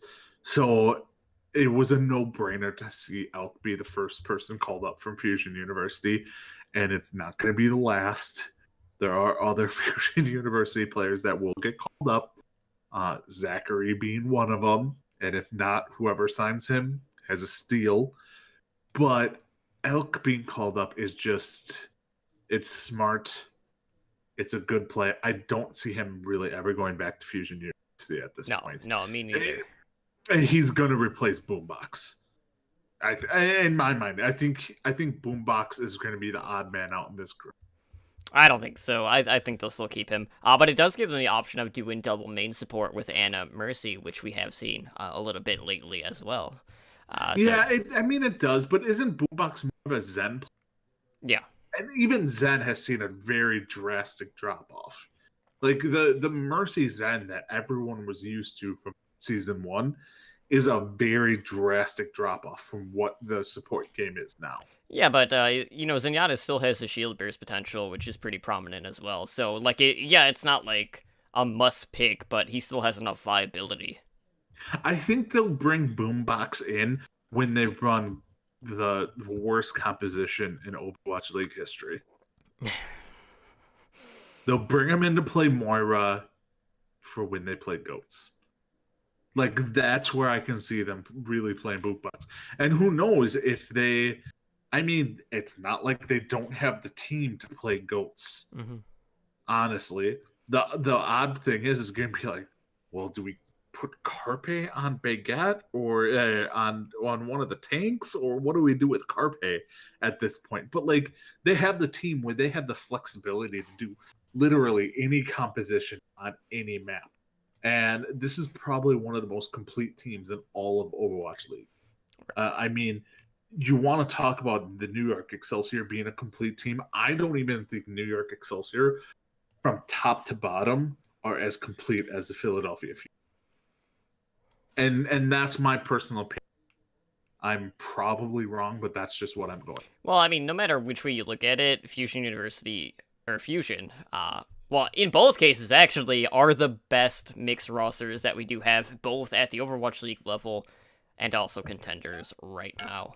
But, you know, there is also another promotion that is going on, which is another very big pickup. This is someone that we name-dropped earlier, that being Rascal. So Rascal has been promoted from Energy Esports to the San Francisco Shock. Now, this will mark the third team in the Overwatch League that Rascal will have played for, as he previously played for the London Spitfire before getting released. Then he signed with the Dallas Fuel, who, you know, also did end up releasing him in Stage 3 following the closing of the mid-season signing window, which basically made Rascal unable to compete for the remainder of the season. Now, Rascal did go to Energy. He helped them secure a top 4 finish in last season of Contenders North America. And he joins, you know, a pretty good DPS line. So, you know, you have Sinatraa, Architect, Baby Bay, and now Rascal. So, this was another one of those very obvious promotions in regards to, you know, an affiliate team going to the main team. And, you know, it's kind of curious, you know, they shelled out a lot of money for Sinatraa, you know, Mr. 150K. Architect, you know, he took a couple of weeks to kind of get adjusted to the team environment, and he was really a standout player. And Rascal, you know, he's pretty nutty. You know, he might have some teamwork issues based on the fact that, you know, he's been kind of dealt around quite a bit. But all in all, like, Rascal has a very wide hero pool, probably wider than everyone else in regards to this DPS lineup. You know, Sinatraa has been flexing to, you know, some tanks, especially in the World Cup. But all in all, like, you look at the Shock, and when you look across the board right now, like, this team has a lot of the pieces that they need to make a pretty big impact in Season 2. Now, in Season 1, it didn't happen because they had to wait so long to get those said pieces, right? Because, you know, they still had people that were 17 at the time. But I feel like this iteration of the Shock is going to be the team that they were kind of alluding to in the inaugural season. Yeah, I mean, I really do. Rascal was actually brought in. Well, Rascal was brought in to be the new Dante. And we both know, what was the hero that we were most excited to see Dante on? Sombra. Exactly. What has Rascal been kind of excelling on lately? Sombra. That's a loaded question, because he plays a lot of Mei, too. It is. But he's been playing a lot of Sombra. And Sombra right now is pretty big in the meta. She just is. And I think Rascal got brought in. And Architect and Sinatraa are not truly Sombra hero players. Like, Sinatraa is more of a... I mean, I don't even know how to... I mean, he's primarily Tracer Zarya. Primarily Tracer Zarya, which is the oddest combination out there. Like, hey, I'm going to be this tiny little speed demon, and then I'm going to be the off. Well, a lot of Tracer players flex to that role, and Widow primarily. Yeah, but, like, Architect is not a Sombra player at all. So I think Rascal will be brought in for those maps where they really want to run Sombra. I think you're starting to find these teams bring in more specialist players, and I think Rascal is going to be one of those specialist players. That Sombra is so big right now, that they can bring him in for a map to play Sombra. And if Sombra is not working out, then they can trust his other DPS characters enough that he can switch. But they're bringing him in to play Sombra. But if things go sideways, he can switch off to, he can switch off to Genji. He can switch off to Pharah, McCree, Mei, something like that. Mm-hmm. But they're bringing him in for a specific purpose. And I think that's what they're really bringing him in for. I'm cautious on Rascal because he has not always been the most trustworthy player, like from a teammate perspective. And I hope he kind of has turned a corner, because when we saw him with the Fuel, he was a train wreck. Mm-hmm. He really was. And I hope things have come around for him, because he kind of showed that when he was in Contenders. So hopefully that works out for them. I think the big thing when you look at the whole Shock team is not will the DPS perform, is I'm more worried about the actual tank situation, where they could get, they could get cheeky with all this and honestly start running Sinatraa as the off tank over Nevix with Super, and then Rascal can kind of take over the DPS role that Sinatraa had. So you could see a Super, Sinatraa, Architect, Rascal, Moth, and Sleepy. Mm-hmm. Like, you could see that kind of combination right there. That I could see them maybe turning to, but this is a very wide open team where the majority of their players can switch to anything at any time. And it's going to be I don't envy the coach of the San Francisco Shock at all, because this is one of the more we can switch to whatever at any time. So how do you control that kind of situation? Right. It's a very, very delicate balance. But anyways, we did wrap up the group stages of the World Cup. And, we can basically, I'd say probably skip over the results. So, we can talk about the new patch. But in regards to, marquee matches at NR, were there any really, standout matches that you want to kind of highlight? Okay, so I want to highlight one, and anyone expect. The one I watched that I had the best time watching was Poland versus the Netherlands. Okay. I loved that matchup because it showed two teams where all the players, they knew they were not making BlizzCon. They just knew they weren't making it. They're not the UK, they're not France. But they were trying their hardest to prove themselves.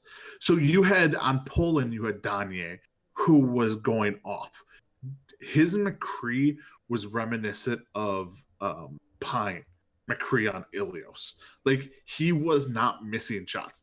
The Pharah, when he was countering Pharah, he could not miss a shot on Pharah. 3 shots, Pharah's dead, out of the game every single time. On the reverse side, you had Visility, who could also, while he was on Pharah for a large portion of the time going up against Danye, if Danye didn't kill him, Visility was not missing a shot on Pharah. These are two of probably, outside of Soon on France, these are the two, in my mind, the two best DPS players that played in the pair stage. And I don't even think it's close. I could see either one of these players being the cornerstone of a DPS team on any Overwatch League team. They switched when needed, so they showed, Basilia also played, went from Pharah to Zarya, and stuff like that. He just switched whenever needed, and he dominated at everything he did. So if I was to recommend a single match to watch, it would be Poland versus the Netherlands. Yeah, for me, this is one that we did a little bit of analysis for on OWLN, but I really enjoyed the France versus Germany match, which was on day 2. And I know there was a ton of, goats versus goats, and if you're not a fan of goats, you might not enjoy the series that much. But France basically built an early lead Germany fought their way back, but they did eventually lose overall. But Nesh on Germany on the Zarya in this GOATS composition was just an absolute nightmare. He was constantly at like 85+%, energy for Germany, and that was really like the backbone of their GOATS composition. It was just cutting through everything that stood in front of him. I do see that Tyler says, I personally loved Poland versus Italy. Poland impressed me a lot. It felt like Poland was doing everything they could to make Danye look good so he could get signed to an Overwatch League team and represent them. And no, it's funny, like you mentioned Danye and Facility, who were, two players that I were kind of, telling you guys to keep an eye out for, and they both really delivered the goods. But if I look at across the board, I was impressed with Nesh on the Zarya. Ben Best, the main tank for France, looked very good on the Winston. Cruz, the UK support player on the Lucio. I love watching Cruz. It's no secret that I was a Reunited fanboy. Hashtag forever second, because they were also kind of like the current equivalent of Runaway, having like always getting really far in the tournaments and never really quite winning. But obviously Runaway, kind of did that lately. But Cruz is really good at creating separation from Dragon Blades from the opposing Genji. A lot of the times he's just kind of like babysitting the main support, and he's there to, just get the boop and make sure that they don't lose the Ana or the Mercy, things like that. And it's not something that we necessarily get to see a whole lot from these Lucio players, so definitely got to give him a shout out. Kodak, though, the flex support from Germany, my god, this kid is absolutely insane. Like, out of everyone in this group stage, like, if you're looking at signing someone, I would say sign Kodak. KK Kodak. Yeah. So as Overwatch put him. So in this France versus Germany set, which I had mentioned, they were on Route 66, which was a hell of a map in this series. It went to time banks. But in the time bank attack for Germany, Kodak opened up with a 5k on Zenyatta. It's just like, what? Like, you never see something like that happen. And it was just like the most nonchalant thing I have ever seen. He also did, a lot of good bio-nades on the Ana when he was playing Ana against the triple tank as well. But Kodak definitely had this Kodak moment. And we're just going to reuse it because that's all we do around here. But above all else, like, his Zenyatta to me put like kind of like the fear into people too, because he was going for quite a few flanks as well, so he wasn't afraid to kind of like go out of his way to try to get those extra frags. So really good stuff all around. But with this wrapping up, it was France coming out on top with the first seed. United Kingdom did finish in second, and we were going into the last day to determine who would be the top seed, who would be the second seed, and France ended up sweeping United Kingdom. So despite all the trash talk from the UK, France still ended up winning. But we do now have our top 8 for BlizzCon. So if we look at the bracket for the World Cup, on the left-hand side of the bracket, we have France versus Canada. You have China going up against Finland. Then on the right side, United States drew not South Korea. We're actually facing the United Kingdom. And South Korea will be going up against Australia. Now, Ed, I don't know about you, but that left-hand side of the bracket to me... brutal. ...is absolutely close on both fields. Because on one hand, you have France, who did run a lot of GOATs. And then you kind of have, like, the anti-GOATs team of Canada. And we know how much Jane does not like triple tank, triple support. Oh, we've seen some of the changes on the PTR, and there's some pretty noticeable 76 changes, and AKM on the 76 could definitely change the perception of this particular map. As could the Target rework if you're thinking of Mangachu. But like right now, like looking at the left side of the bracket, who are you favoring in those quarterfinal matches right now? like it's brutal on the left hand side. Like Mm-hmm. when you go France versus Canada, China versus Finland, like it's honestly a coin toss between all of those matches. Uh, I'm gonna simply choose France over Canada. And I know maybe that's my anti-Canadian aspect of it, but I think Soon is someone who could probably pop off well against Mm-hmm. Canada. If Canada will not run the GOATS comp, I think Soon can really dominate on his Widowmaker. Like he did show in the Paris, in the Paris stage. I think they could really do that. But like I said, it could easily be Canada. China, I think, will ride the momentum and the surprise on everyone and actually beat Finland. Because I think everyone's kind of underestimating China, the Shanghai Dragons effect. Mm-hmm. So like I can see China versus France, China versus Canada, and if it's China versus France, I actually see China advancing over France. If it's China versus Canada, Canada will advance over China in my mind. That would be how I would pick the left-hand side. Like China beats Finland, and then if France beats Canada, China beats France and goes on. If Canada beats France, China will lose to Canada, and Canada will go on to face South Korea. So for me, like, I feel like this is going to be dependent on what the BlizzCon patch is going to be. If it's a patch that's currently on the PTR, I'm going to give the nod to France. If it's not that patch, if it's like patch 1.28, I would expect Canada to win. I really enjoy the China team. I thought they did phenomenal. But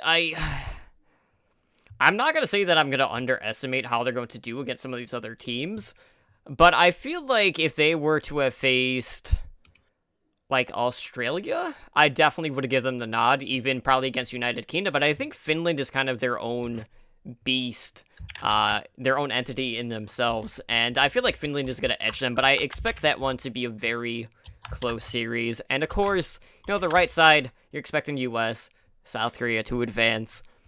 Mm-hmm. But I'm expecting Finland to come out on top of the left-hand side. And the right side, the real finals, one way or another, is going to be US versus South Korea. Yep.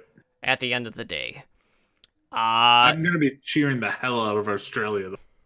Yeah. Because if we play Australia in round 2, it will be glorious. Yeah, I mean, no matter what, you're going to be rooting for the underdog, regardless of who South Korea is facing. But, like, if there is a time to beat South Korea, it is right now. We saw them bleed last year, and who knows? Maybe they're not going to be able to piece together the current meta for BlizzCon.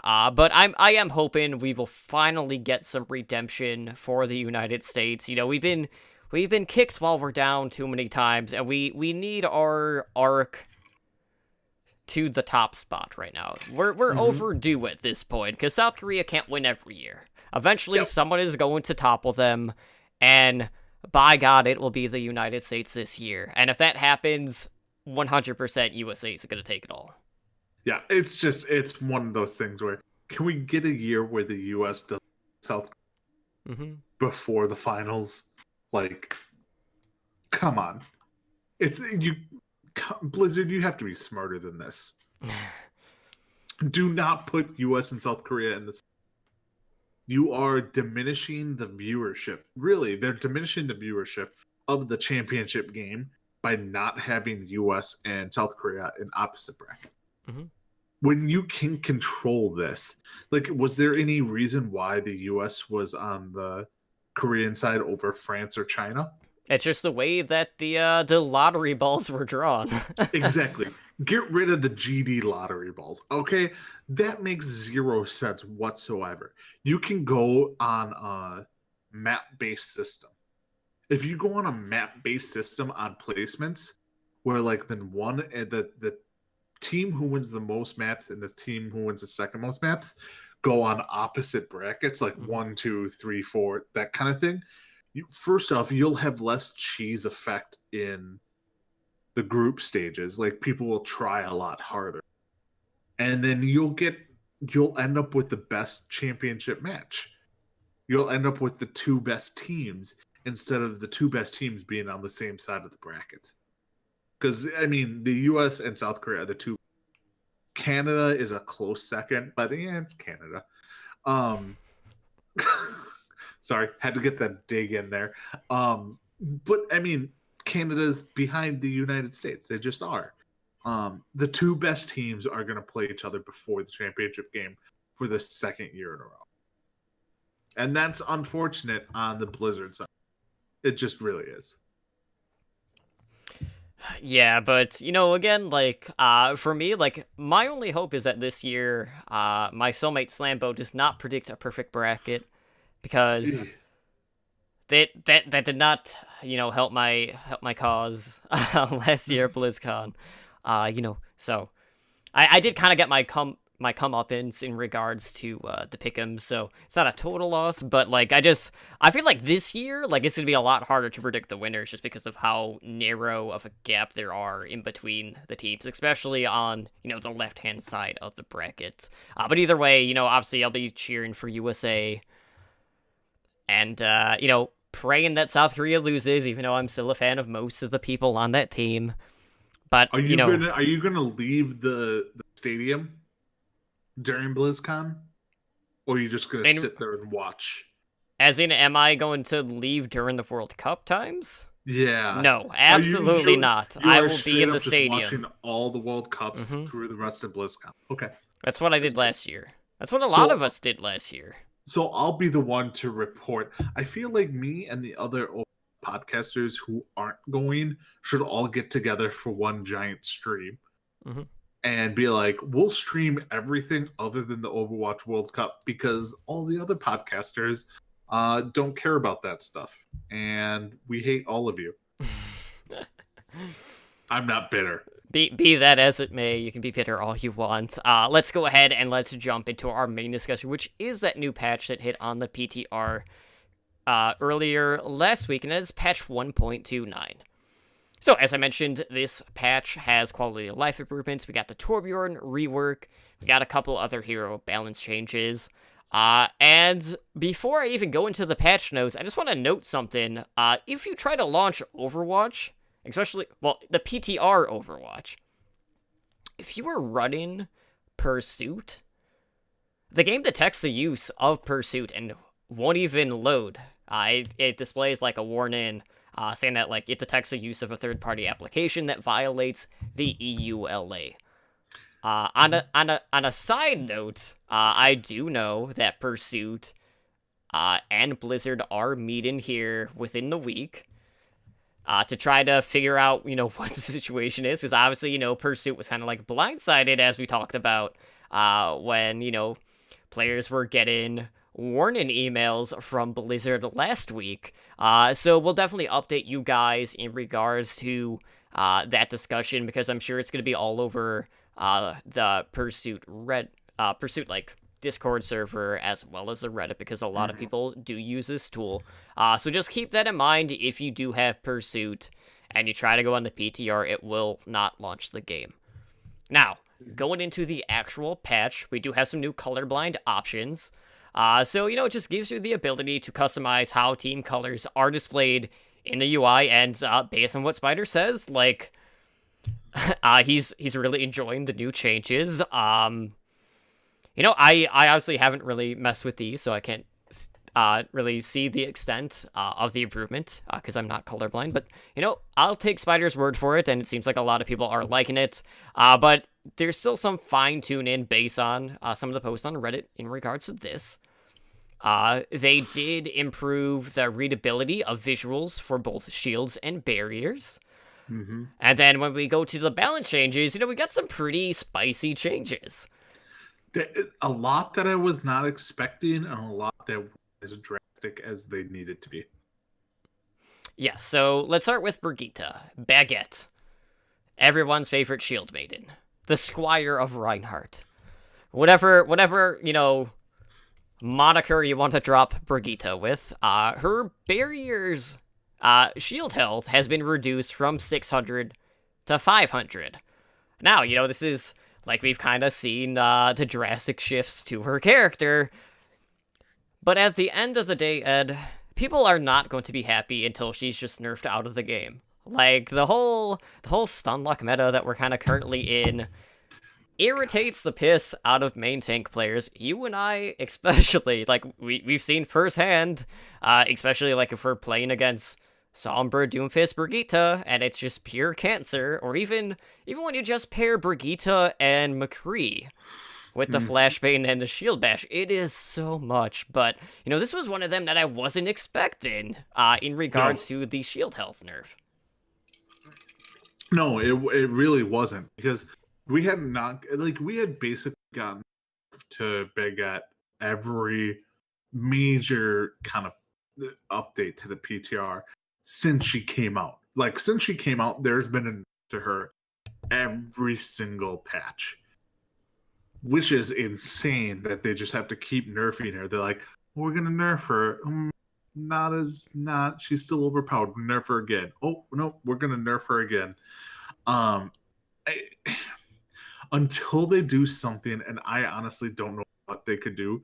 Until they do something with her stun abilities, I don't know there's much that they can do to really make her not the cancerous character that she is. Like, if you literally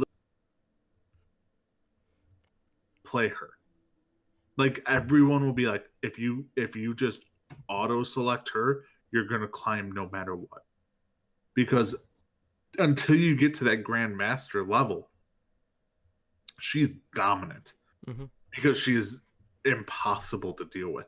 Now they reduce her shield health, which is nice. I don't know how much that will actually do, because it's not often that she's just sitting there holding her shield up, purposely taking damage. Right. She's using it as more of a, I'm gonna go in, I'm gonna try and stun someone, knock them back, and then get back to my team or swing and whatever. So she doesn't have the shield up for that long, but it's another start in the right direction of nerfing her. Absolutely. So moving on, we have a change to McCree and his combat role. So the combat role has seen its cooldown reduced from 8 seconds to 6 seconds. Now, this is another one that I really wasn't expecting. So what does this mean for McCree? This change means that McCree can now reload every other clip, which is a pretty big deal. McCree isn't necessarily like the hardest dive target per se, but this does open up his combat a little bit more, so I'm really curious to see how exactly this is going to change his play moving forward. I mean, it's a good change to McCree. I think the only way you're going to get McCree to actually be viable over other hit scan characters is you need a complete rework on his ultimate. It's until you do that, if you have a DPS whose ultimate is purely a zoning ability, that needs to be changed. Like, this is a nice change to McCree. The combat role does feel clunky at 8 seconds. It does. But until they change his ultimate, he's not going to become truly viable. Because, I mean, in all honesty, if you have to deal with a Pharah, a Soldier 76, a Widow is going to do better against a Pharah over a McCree, because, a Soldier can shoot more. If Widowmaker can get from longer distances, a McCree basically has to rely on just hitting those 2 shots in a row, and that's just, it's just not that feasible. I think McCree is a good counter to Farm Mercy at times when you want to solely take out the Mercy over the Pharah, but that's really about it. So until they change his ultimate, I don't think there's going to be a that McCree that they can do to make McCree better until they fix his ultimate. And hopefully they do that soon. I know they have Roadhog next on the Fix platform, but I really want McCree to be up there because McCree's probably my favorite character to actually play in the game. And he's just not viable in a large majority of situations. Well, I would say like that's more like at our level though. I too do love to play McCree. And when we had the Blackwatch event, I would always play McCree, and I felt really good practicing McCree on that because like I would always finish with like 60% plus accuracy, and that was a good way for me to practice, getting the headshots. But that character as a whole does heavily rely on you being able to get the headshots. But like Deadeye as a whole, like I don't mind it. I just feel like it takes too long to get the value out of it. But that being said, I feel like a lot of it too is just the way that a lot of people kind of approach the game. A lot of people aren't just going for that guaranteed pick to just get the man advantage. A lot of people are looking to get, three, like anywhere from like 2 to 4 people in the Deadeye rather than just getting the guaranteed kill. So I feel like it's more on the player base and decision making than it actually is the design of the ultimate in itself. But that being said, I think McCree right now is still in a fairly good spot. We did see China across the board, regardless of which DPS was on it, for the World Cup team, really showed how good McCree is at that level. And we are seeing a ton of McCree to deal with these Sombras that are popping up as well. And of course, the kind of cancerous stun lock composition with Brigitte and McCree. But, going back to Pharah, who you mentioned, Pharah has seen a number of changes as well. And, I love playing Pharah. This is one of my most played DPS heroes. I was nervous AF when our dad and savior, Papa Jeffy Cap, praise him, said that there were Pharah changes coming. I was petrified. I was like, oh my gosh, what are they going to do to my favorite Canadian that isn't this? Because Pharah is Canadian. Or her dad is, anyway. I bet you Pharah loves Nick. Yeah. You cut out there, so I have no idea what you just said. Dang it. I made a Nickelback reference. Dang it. All right. So she loves Nickelback. Okay, I know what you said now, but you 100% cut out for me and probably the stream, too. But anyways, so Pharah has a number of changes. Her concussive blast had its cooldown reduced from 12 seconds to 9 seconds. Her rocket launcher attack speed has been increased. And, I have to say, the increased fire rate is pretty significant, especially when you're fighting something with, a pocket heal, or if you're going up against the cooldown, kind of Roadhog's vape, his heal ability. They lower the recovery between her shots from 0.9 seconds to 0.75 seconds. They also redistributed the damage between her explosion damage and her impact damage. So her explosion damage was reduced from 80 to 65, and then they bumped up the impact damage from 40 to 55. And then looking at the knockbacks for the explosion knockback, that was reduced by 20%, but then they increased the self-knockback range by 25%. So basically, less splash damage, a little bit more damage overall with direct hits. You're gonna get a little bit more boops, but not quite getting as much knockback, but you're also going to be able to sustain yourself in the air a lot longer because of the self-knockback change as well. So, some pretty interesting changes, and, it kind of takes away how good, the spam rocket, kind of setup is, at the lower levels, because, Pharah and Junkrat, kind of at that gold level, do see a ton of play, and it's just trying to zone people up, basically, just trying to cover an area with a ton of explosions. And this will reward, Pharahs that are looking for the direct hits, whether it is, just on a target or, going for the air battle. But all in all, I've played a good amount of time on the PTR, and Pharah still feels pretty good. I don't know how the numbers are gonna look overall, but I'm curious to see how these changes are going to affect her overall playtime when it comes to, that gold level, as opposed to, say, like Diamond and above, because like right now it's very lenient on the lower, skill tier as opposed to the higher ones. Yeah, like when I first saw this, I was actually super excited. Like a lot of fair people were. And then I started to dive more into it and hear some of the actual pro players talk about it. And I cannot for the life of me decide if this is a buff or a nerf. Mm-hmm. Like and that's the hard part. Like I think Siegel actually put it best. He's like, when you're Farah, you do your damage when you're in the air. Right. And if you're in the air and the splash damage is reduced, you're going to do less damage. No matter what. No matter if you're an OWL player or a bronze level player. If your splash damage is reduced, you're going to do less damage. Now, pro players who have godlike aim are going to do better. But I think, honestly, from Grandmaster and below, you're going to see this almost as a nerf to Farah. Because you're just, like, the majority of the time when you're shooting into a crowd, you're not being like, I'm going to try and click heads as Farah. Because it's almost impossible while she's, because of her movement up, down, left, right, so on and so forth. It's so hard to aim with Farah. You rely on the splash damage a lot.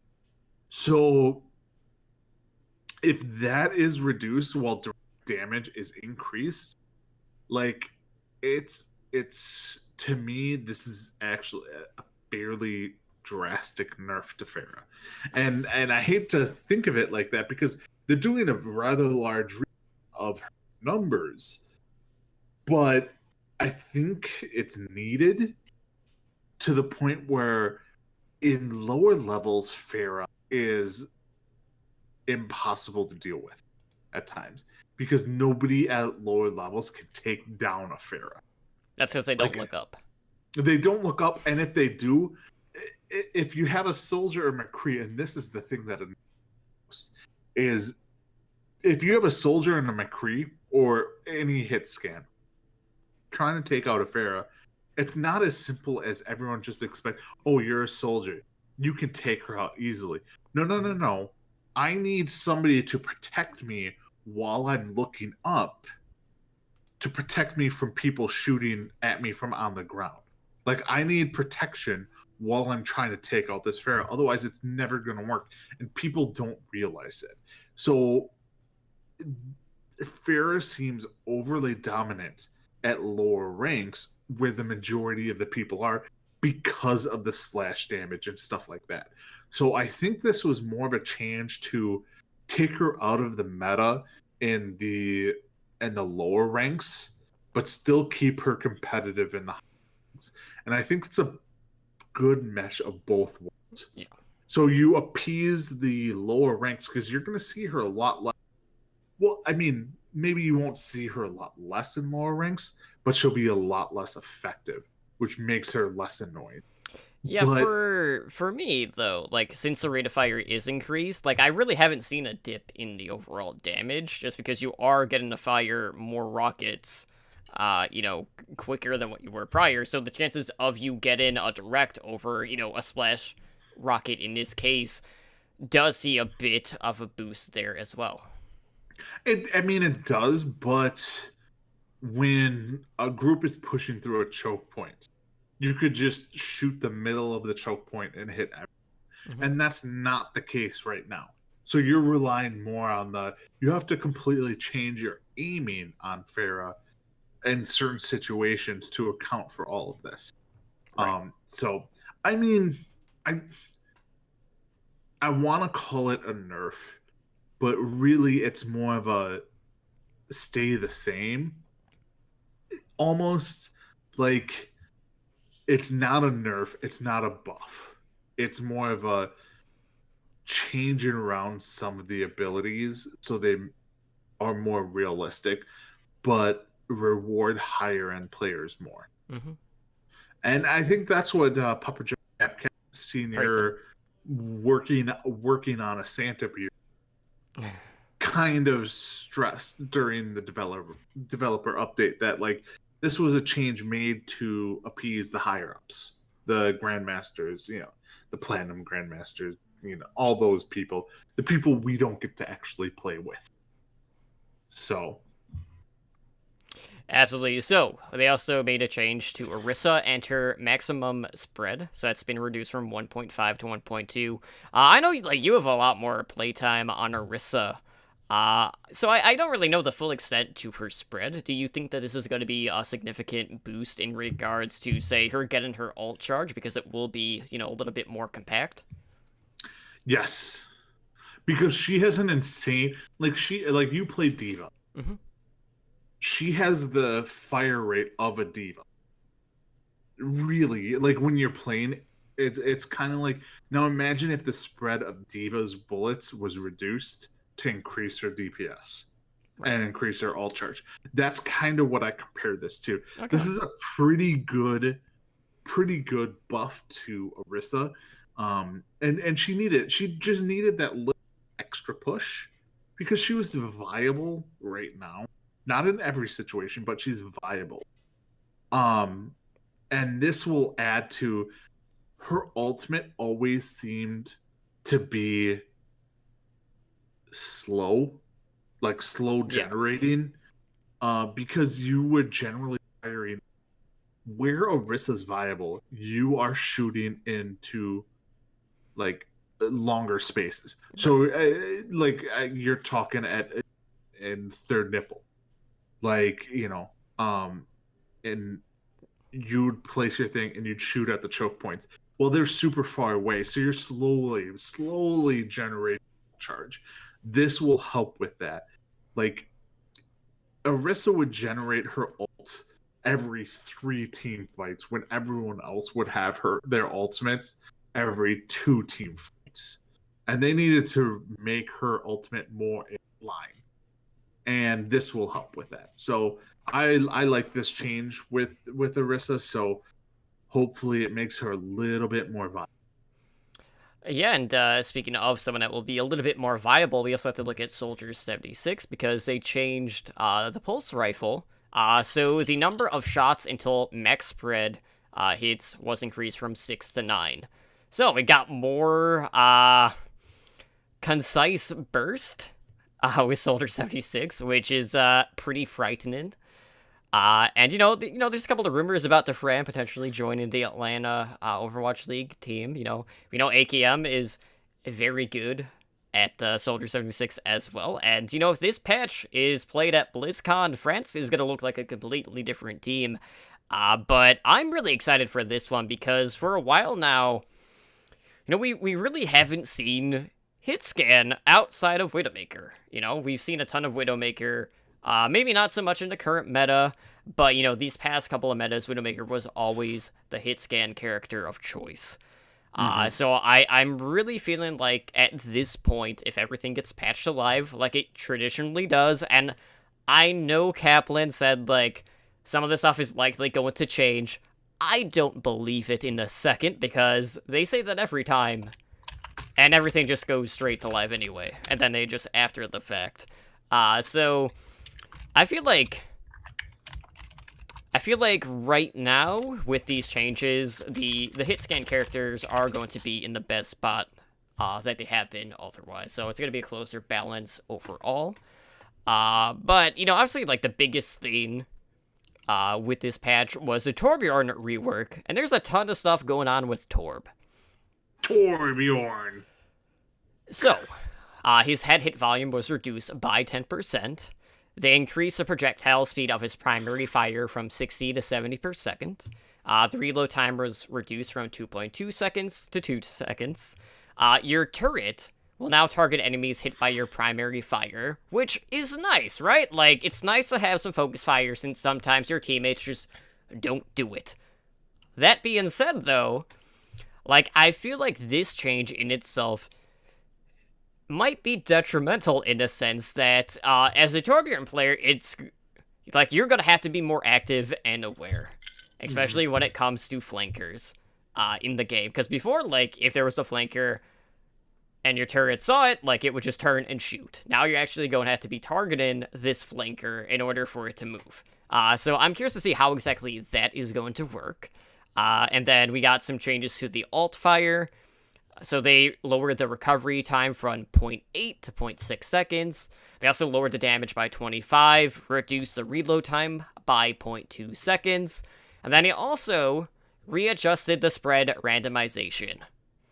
And, okay, I have to bring this up. So, they do this for Torbjorn. Why haven't shotguns been given this sort of treatment? Right now we see Doomfist absolutely causing havoc with his multiple one-hit kill combinations. And Doomfist, when you look at his, his normal pellets, they are far more consistent than Reaper right now. And I know I can understand, part of that is, well, if they readjust the spread randomization for the shotguns, that's gonna make Reaper better at longer range, but then they could always just add fall off. It irritates me knowing that Reaper's kind of been stuck, kind of in, this middle ground where he's just never quite viable outside of, assault maps, basically. But I feel like if they just readjusted the spread randomization, that he would start to see more play, but alas, that hasn't been the case. Yeah, there's a lot of... So, before we get into turret overload, molten core changes, there's a couple of these changes. You talk about the alternate fire, spread randomization. The turret targets enemy hit by primary fire. That's I think going to be the big thing. That is something I wish they would implement with a certain other character that also has turrets. I think Symmetra could use this. I think that would be a nice change to Symmetra. But you're right. I think it would require more skill. But yeah, the changes to the primary alternate fire are super interesting to how everyone concentrates on the turret changes, the ultimate change, all that stuff, where the turret targets enemy hit by primary fire, the spread randomization, all that stuff. It could be the biggest change to this character that people are not talking about right now. Like you said, if a tracer is shooting the turret and you have it placed up on a ledge, well, the turret may not turn around because you're shooting the Winston, and you may not be able to shoot the tracer. So basically dead. These are the big changes to Torbjorn that people are not talking about because they see the bright new flashy things. And Doomfist, the spread randomization adjusted. Oh my god, I hate Doomfist so much. Well, I mean, it was the alternate fire that was readjusted. Yes, the alternate fire. Well, yeah, but you were talking about the spread randomization readjusted and how that relates to other characters. Well, I mean, they already have that in place, though, is what it is. Oh, they do already? Yeah, it's specifically for Doomfist, essentially. It's just not the same across the board for, these shotgun-oriented characters. Well, then they need to change it for Doomfist. No, his is just too good right now, is the thing. Yeah, they need to change everything about Doom. Just delete it from the game. But anyways, So, speaking of turrets, they removed turret levels. They are now a thrown projectile, kind of like, the Symmetra turrets in her current iteration, and they will build automatically over 3 seconds. Now, this would be about the equivalent damage of what was a level 2 turret in the past. They also lower the health of turrets from 300 to 250. And then we also got a new ability, new air quotes, I should say, ability, called Overload. So first up, they replaced armor packs, so you no longer provide armor for your team. So Overload is essentially Molten Core. It lasts for 5 seconds. This one will have a 12-second cooldown, so it temporarily grants you 150 armor. You get increased attack, movement, and reload speed by 30%. And then your new ultimate, which also has the same name as your prior ultimate, still Molten Core. You basically switch from your weapon, from, your rivet gun to your claw arm. So this lasts for 6 seconds, and you fire 10 molten globules that create damage pools where they land for 10 seconds. So these can bounce off of walls, off of ceilings, until they come into contact with the ground. So, they have a base damage of 130, and then that jumps against enemies who have armor to 190. So essentially, this is a good counter to Baguette, Brigitte. Basically anyone that has shields. It's gonna be a nightmare against tanks or goats. Really anything that's, supplemented with armor. So I'm excited to see how this turns into play. But my favorite thing to come out of this has nothing to actually do with how it's actually going to be played out. It's the fact that we've seen people on the PTR running these Torbjorn FFA DMs, and it basically turns, like, Overwatch into Splatoon, because you just see, like, magma just everywhere, and it's fantastic. It's not magma. Liquid hot magma. I'm sorry, I had to. Liquid hot magma. This is anyone who thinks that this ultimate is not a counter to Baguette is out of their mind. Like, they're like, well, it affects heroes with armor more. They're like Bastion, Brigitte, Diva, or okay, you don't have to go past anyone past Brigitte. Like, right? Like, it's a counter.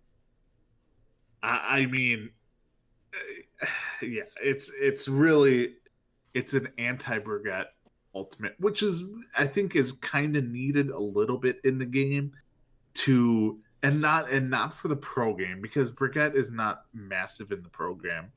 It's more for all the other levels that she is pretty dominant in. So going up against a Torbjorn is just like, okay, well, now I have to be crazy smart when I hit my ultimate, and so on and so forth. The turret that they place is an interesting thing. One thing that, and I gotta find the correct, is if the turret has taken damage or does damage, and I forget. Let's see. It doesn't say on here, I don't think. Yeah, they're basically like time frames where you couldn't build another one. Yeah, you can't build another one if it's taking damage or does damage. So you can't like place one and then if it's dying, place another one. No, you can't just do that. So it reduces the chance. Like, you can't just be like, I'm just going to place one here, then place one here, and place one here, and so on and so forth. Like, if it's taking damage or does damage, it can't be replaced. And the turret loses some effectiveness, I think, because of the turret targets enemy hit by primary fire. So if they're shooting the Winston, it's not shooting anyone else, really. It's just shooting that Winston, and it does the focus fire on that character, which is nice if you're trying to burn down a character. But in a team fight, the nice thing about Torbjorn's turret is it goes crazy and just does damage all ways. And that's even with Overload. Like, when it's gonna only attack the character or the target that you're attacking. Like, it's not gonna shoot all around and do all the damage. So the turret changes are really nice, I think, but they're not going to be as dominant as I think some people believe. Through all these changes, I think Torbjorn will be a little better than what the new Symmetra is. Like, gonna be an improvement over what Torbjorn used to be, but still not that good. Like, I'm not truly impressed with anything that they put out for the Torbjorn changes. Like, the Torbjorn changes are nice, but nothing that he does screams, okay, this is going to be game changing. This is going to make him viable. And the only thing is the scare off Baguette. Mm-hmm. Like, and that's probably the biggest thing that it will do is it will scare off people from using Baguette, because if you do that, then they're going to go Torbjorn, and which kind of nullifies her ultimate. Like, that's what I think the big thing with this Torbjorn rework will do. Right, and Tyler, does primarily work with the primary fire with the redirection of the turret. And Tyler did note, like, Blizzard likes the theme of parents countering their kids. Absolutely, Anna versus Pharah, now Torbjorn versus Brigitte.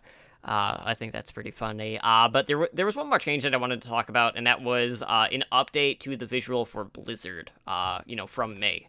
So now it has a dome visual when it's placed. So, no more not knowing whether or not you're in the Blizzard if, say, you and the ultimate are on a different height level, which is fantastic, because sometimes you just don't know based on where the placement is, especially, like, if it's on, like, a stairway. So this would be nice to see that. But, there were some more bug fixes. I know they did some Sombra fixes. There were some Reinhardt ones. We're not really going to that. But that was basically everything that was included in this patch. So, be sure to check it out on the PTR.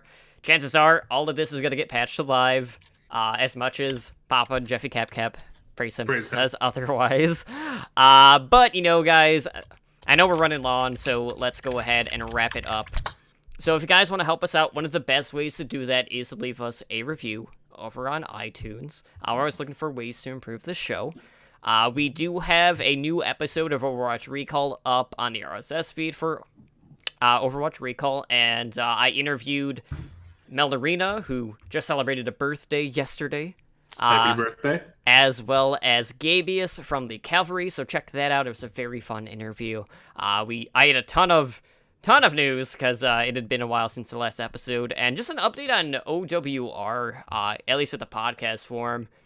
The weeks that I don't have an interview, I'm still going to release, like, a news bit on the RSS feed, so stay tuned for that. So there's still going to be content. So we're kind of shying away from the bi-weekly, because scheduling has kind of been an issue a little bit these past couple of weeks, so I'd like to get a more consistent release schedule. We do have Con Before the Storm coming up November 1st from the Hilton Anaheim. So, if you're going to BlizzCon or if you're in the Anaheim area, come support World of Podcast. Check out the Overwatch panel at 10 p.m.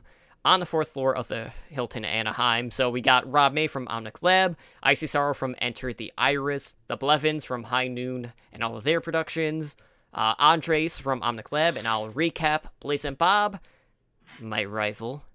From like 40 shows. From Watchpoint Radio, I'll recap Prepared to Attack, and of course I'll be on there representing OWLN, Overwatch Recall, and of course Heroes Never Die, the podcast you're currently listening to. The best of the three. Let's just go with that. The best of the three. We did hit 100,000 downloads this past week, so thank you everyone who has helped us along the way to hit that. Check out Weekly Recall on our website. We have the latest Overwatch. Really, any Overwatch podcast is on there, so check that out. And special shout out to my good friend John Kick Tripod, who just released the first episode of Tactical Crouch. And, I know he's looking at getting All Daily back after BlizzCon is over, so I'm looking forward to seeing the return of that. But Ed, we got a number of ways that our listeners and viewers can get a hold of us. So why don't you let them know how they can reach us? All right. Well, you can reach us over gmail.com. You can reach us on the Twitter sphere at HND Overwatch. We do have a website. It is owlnshow.com. I'm sure Spider will be releasing some new videos here shortly. When the PTR patch goes live. Yeah, when the PTR patch goes live, because I know some of that. You can also watch us on Twitch at twitch.tv/OWLNshow. We are a Twitch affiliate, so you can support the show by subscribing to our Twitch channel, unlock our network emoticon. So thanks again to everyone who's been watching shows live and interacting with the chat. If you'd like to catch us live, we broadcast 2 nights a week. The Overwatch League Network, 7 p.m. Pacific, and Heroes Never Die is Wednesdays at 5 p.m. Pacific. And then we will have host streams on Thursdays and Fridays, not Fridays and Saturdays, Thursdays and Fridays at 7:30 p.m. Pacific. Totem will be doing Thursdays. Spider will be doing Fridays. And then we'll be playing Overwatch, all that fun jazz. You can come join us on our Discord at discord.me/OWL show.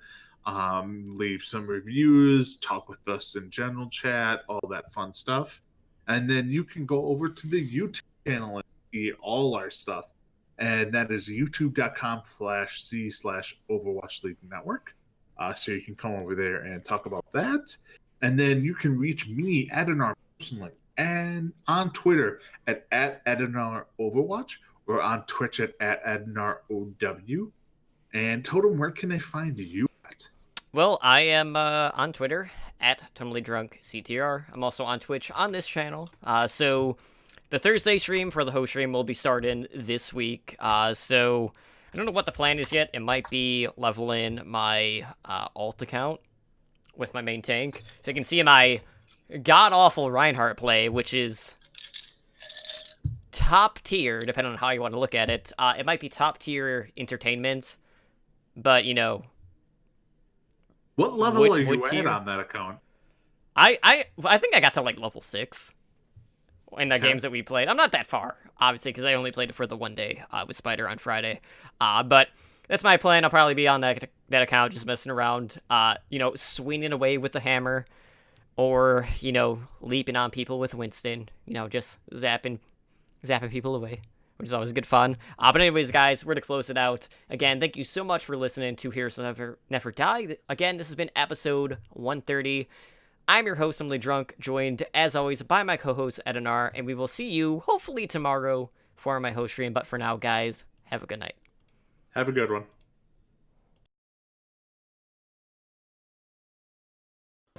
Thank you for listening to Heroes Never Die. Be sure to follow us on Twitter at HND Overwatch and join us on Discord at discord.me/OWLN show.